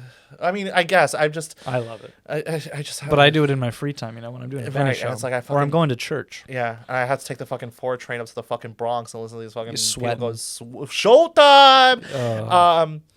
But what was I saying right before that? Sorry, I interrupted you. Oh, no, I don't be sorry. But yeah, no, it's Something. something about like improve yourself and yeah. I think that's the good advice. Yeah. Let's see. We'll keep the We should have had the chat. Well, I'm actually glad. Well, now that we're we in the, didn't. we're kind of in the end show. How about that? Yeah, now it's the after show. after show. If anybody's got a question, we'll keep the show going for like 5 to 10 the more super minutes. chats coming, and then Yeah, we the start super just berating chats. you. You Yeah. fucking idiots. You are cattle. Yeah. Yeah. I'm glad actually that we didn't have the chat up because my ass would not have been able to. I wouldn't have been able to focus. Yeah, I would. Yeah. Because I haven't had the chat open until like 5 minutes ago, and I could already assume there was some. Do you think people watch this? We shared it. I was gonna say, let me actually look at the number that's next to it now. And it says I have 16 notifications, which I've never had more than like 5 notifications. That's fine. Let me hold on. I could see what the number next to the thing. Hold on, let's see. We did it. We made a whole. Oh yeah, look at you. You got all kinds of people. Yeah, we got people tuning in. This is 3K. great. Wow, that's kind of spooky actually. Oh my goodness, but yeah. You know what they say about Basil? Brings Brings the number. She brings the brings number. the audience. Wait, how does it go? If she ain't a Nicki fan, then the bitch dead dumb. Are you talking There's about? another one where she's like. Great to see the king back doing what he does best. Oh, we love Biz. We love Biz. Biz is like, down under. He has like a whole homestead. Down under. He has like, but he's. I'm not gonna say where you are, but he has like a homestead. Beautiful stuff. He has goats. It's so cute. He was on Bear Bactrian, and we talked. Oh, really? He kind of is like a kind of international man of mystery in a Okay. bit. But we actually talked about the I Am 1776 published debate between Yarvin and Rufo. Yeah. And it was a great discussion. I think it's called like Claremont Elves and Heritage Hobbits. I like But that it was title. a great conversation because Biz knows a lot of these people, or like because he was back in the scene in. I feel like this is okay because we talked about it on the pod. It was back in the scene in Silicon Valley, and he was talking about how like these like the parties were, and it was like very much like this kind of. Oh yeah. Sweaty gay Silicon Valley, Yeah. but like selling this like kind of, and that's the whole point too. It's like Oh, I love it. I love it. I love it. But it's kind of selling you this thing that's like just around the corner. This biohacking thing, this immortality is just We're about to around the corner. upload ourselves to the cloud.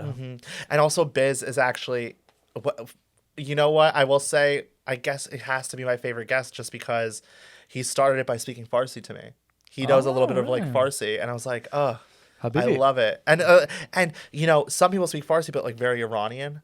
But he speaks like an Afghan. And I was like, oh, amazing. Wait, by the way, I really got to hit up Afghanistan. It seems like a beautiful, and I'm not being funny here. It's not a joke. It seems like a really beautiful place where a lot of people have a good time on the cheap too. Well, you know, Biz was telling me about how during the occupation era, they were having too good of a time. Oh, a little too good of a time. Yeah, they were sucking. If you could read between those lines, you know what I mean. If you can't read between those, they were sucking and fucking at Karga Lake. Yeah, if you don't know what's going on downtown Kabul. But no, I think it's. I mean, it may be more annoying. Actually, no. I think if you're a Westerner, Afghans. There are two things that define like Afghan national identity. One is the resistance to imperialism, right? The whole graveyard of empires thing. The second is hospitality. Yeah, okay. And there's like a thing where it's like if you come to Afghanistan as an invader, you're gonna have a real bad time. If you come to Afghanistan as a guest, you're gonna have the best time. The best, right? Yeah, that makes sense. They're gonna see your pale skin and whatever, and you're not gonna pay for anything. First of all, it's dirt cheap, even if it was. But like they're gonna be like, no, please, be our guest. You know. The only thing is, it's dirt cheap, but you need someone who speaks Farsi. You need a little bit. You need a handler. And those motherfuckers will gouge you. They know what to charge. Yeah. They will gouge. They've done ass. the exchange rates. Oh, yeah. Okay. But it's still a great trip if anyone wants to do it. I mean, I think I was there for 10 days, but you know, at the end of 10 days, I was like, I'm homesick. Really? Yeah. Wow. I mean, as much as you want to send me back and whatever, send me back. Send me back last, of course. But it's like when I was there, I remember seeing there's like a large hill in Kabul called Tape Nadir Shah, which means like Nadir Shah Hill. Nadir Shah was a king. Yeah. And that has a graveyard where it's only for my tribe. And I remember my cousin pointing out, I was like, oh, that's Tape Nadir Shah. That's where, all of our ancestors are buried or whatever. Is that the Pashtuns or what? Yeah, what is that there's so Pashtuns are the ethnic group, right? But Pashtuns are tribal. Got it. So we have a bunch of tribes. I hate to say it. It sounds so trite, but I'm high tribe. We're the tribe to be. Got it. If like everyone out there knows the Mohammedzai. Not a Dalit over here. No. We're the one. That's the thing too. It's like I can't imagine being racist because I look down my nose at 99% of Pashtuns because I'm a tribalist. Yeah. As our tribe was creating and governing the country for 300 years. They were fucking goats. They were illiterate goat fuckers. Yes, I say that. Yes, absolutely. 100%. It's true. But, in that moment, I had a realization of like, wow, of course I understood it intellectually, but now I understand it viscerally. When someone who had ancestors in the Civil War sees a Robert E. Lee statue torn down and replaced with a Fat Lizzo statue. God. Yeah. Because this country was made with you in mind. It's all one thing. It is all one thing. Yeah. Well, especially, we could talk about it too, especially this Obama-era occupation of Afghanistan is where we get all of that. Like, have you ever seen that clip where they show them the Deschamps urinal in the art class? This is ringing a bell, but I can't. They have an art class with Afghan women, and they show them the Deschamps performative, conceptual art piece, the urinal, and they're all like, "What the fuck?" That's where we got that. It was very woke, and that's actually why Trump recently said he's like, "We lost the war in Afghanistan because we were too woke," and he was right. He's actually right. They try to say that it's not true, but it's actually true because what he wants to do is what we've done with Syria. Because Jelani is ISIS. And ISIS is obviously Mossad, CIA, whatever. If we weren't so woke, we would have done something where we had to the right of the Taliban. And prop them up, as opposed to what we did prop up, which was like, women's rights. Yeah, women's and everyone's rights, like, this is clearly some sort of foreign op. Yeah. This is obviously not legitimate. Yeah. And yes, a Farsi revival in all nations of the earth, inshallah. Inshallah. But yeah, it makes me very nervous when he talks about we're going to get Bagram back. Oh. I'm like, you got to just take the hit. You got to just take the L. I'm sorry. I'll at that point. That's the thing. It's like It's over. I'm going to always think for myself. You can Yeah. say it's because of my ethnic resentments, but I don't give a fuck. I also It's don't want human American boys nature. to It's die. fucking human nature. It's both ways, Yeah. you know. I don't want American boys. Why do I need American boys to die so that you can have an air base close to China? Yeah. Why do we need to go to war with China? Yeah. You know, I don't want it. Dismantle the blob. You could justify to me war with Venezuela before you could justify war with China or war with Iran, because I Yeah. understand the Monroe Doctrine. I understand they have a lot of oil. Yeah. You know, so you can make that imperial. I'm not like a Yes. strict anti-imperialist. Yeah, I mean, same way that people are trying to justify. I mean, I believe Nick Fuentes was doing this just last night with the potential of regime change of Venezuela. It's like you could see America is an empire, or we try to be an empire. So there are times where, we do actually. It makes sense to meddle in. Our own backyard. Yeah, in our hemisphere. Yeah. Yeah. So. And yeah. it goes hand in hand. It's not hypocritical. It goes hand in hand to what we've been saying for decades at this point about our Middle East adventures. Yeah. You're like, no, the war is not coming here. We're protected by two massive oceans. Yeah. But that goes along with this hemisphere is ours. Yeah.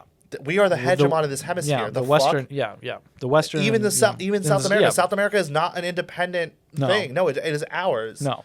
We, to the extent that we allow you to be independent, is that we don't want to Yeah, deal we're bailing with out Argentina, and the CIA's involvement in every South Do you American. fucking remember how they were like, Malay is this and that? Oh, And then boy. he goes and prays at the Wailing Wall. Bobs All right, his fine. head. You know, and it's like, fine, we'll ignore that. Crying, not But just not then- just visiting the Wailing Wall. He's crying, full. But now, Oh. to today, $40 billion. 40 billion bailed out to Argentina. While we can't sell beef. Oh. And the soy and all that shit. Girl, that's God. but that's the thing. What does a fucking Romanian care about our domestic beef and soy production? Unless there's just a little bit of a sphere of influence and paycheck being doled out. Exactly. It's all gross.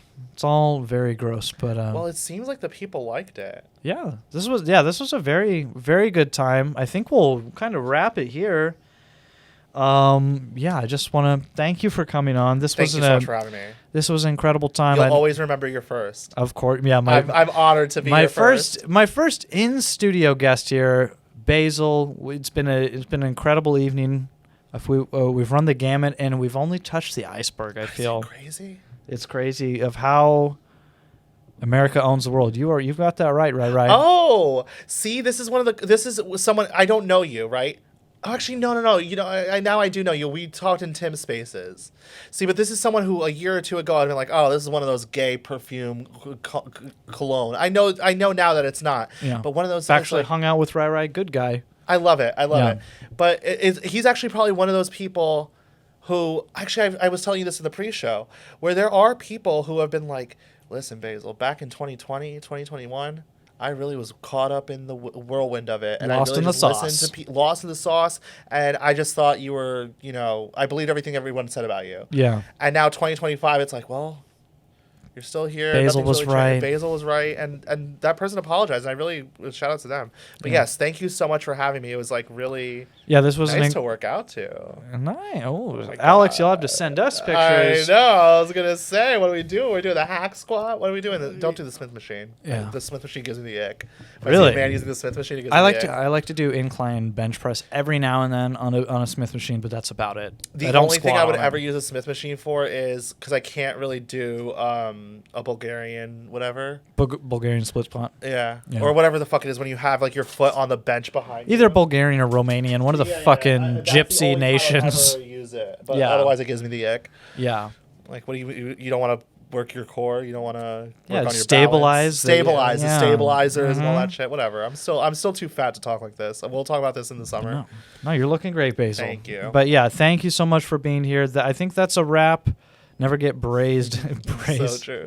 Yeah, I think that's a wrap for the Benni Show, episode 4, You're Brown, featuring Basil.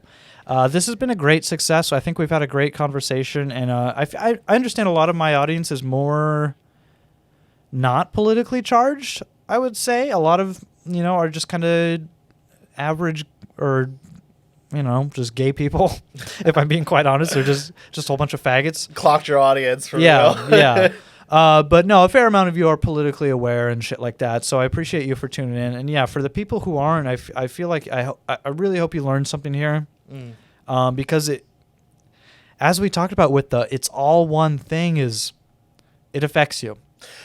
If there's ways you don't realize it, it affects you. I want to say really quickly to that point. Go ahead. Is to say, if you're not so into this sphere, right, but you're kind of interested in politics, pay attention to the fact that we did not pretend to be Nazis here. Yes. We did not incriminate ourselves. I've said many times, well, maybe I have. I said many times through the show that I'm very pro-white in my actions and my thoughts, but no second of the show have I been just low IQ anti-Semitism or low IQ racialism and race science and 13%. Like, and over the course be of this aware of it, but just ignore it. Just right. And over the course of this conversation, we've been pointing out ways in which we are more staunchly anti-left than the people who do TND and Nazi LARPing and whatever. Yes. So it's really important for, if you are getting into it, to not get lost in that sauce. Yep. And to say, you don't have to LARP as anything. You don't have to incriminate yourself. You don't have to embarrass yourself. You just got to reject this bullshit. Right, exactly. Just so I reject think that's a lot of it. really important thing for people who are getting into it. It's like, you don't have to do anyone else's branding and TND and all of that stuff. You could just be anti-left, and a lot of times you'll end up being more anti-left than those people who are telling you to incriminate yourself in that way. Yeah. And I feel like on that point, thank you for tuning in, everybody. This has been a great success. I love you all. I really do. Basil, thanks again, once again, for Thank you. joining me live on the set here in the Benni Show in a dinky little apartment in a shanty little town. But no, it's a professional setup. okay, thank you very I'm much. impressed. Thank you very much. But yeah, thanks for tuning in, everybody. Hope you have a good rest of your Friday night if you've tuned in. God bless you all. Much love. All that jazz. To play us out.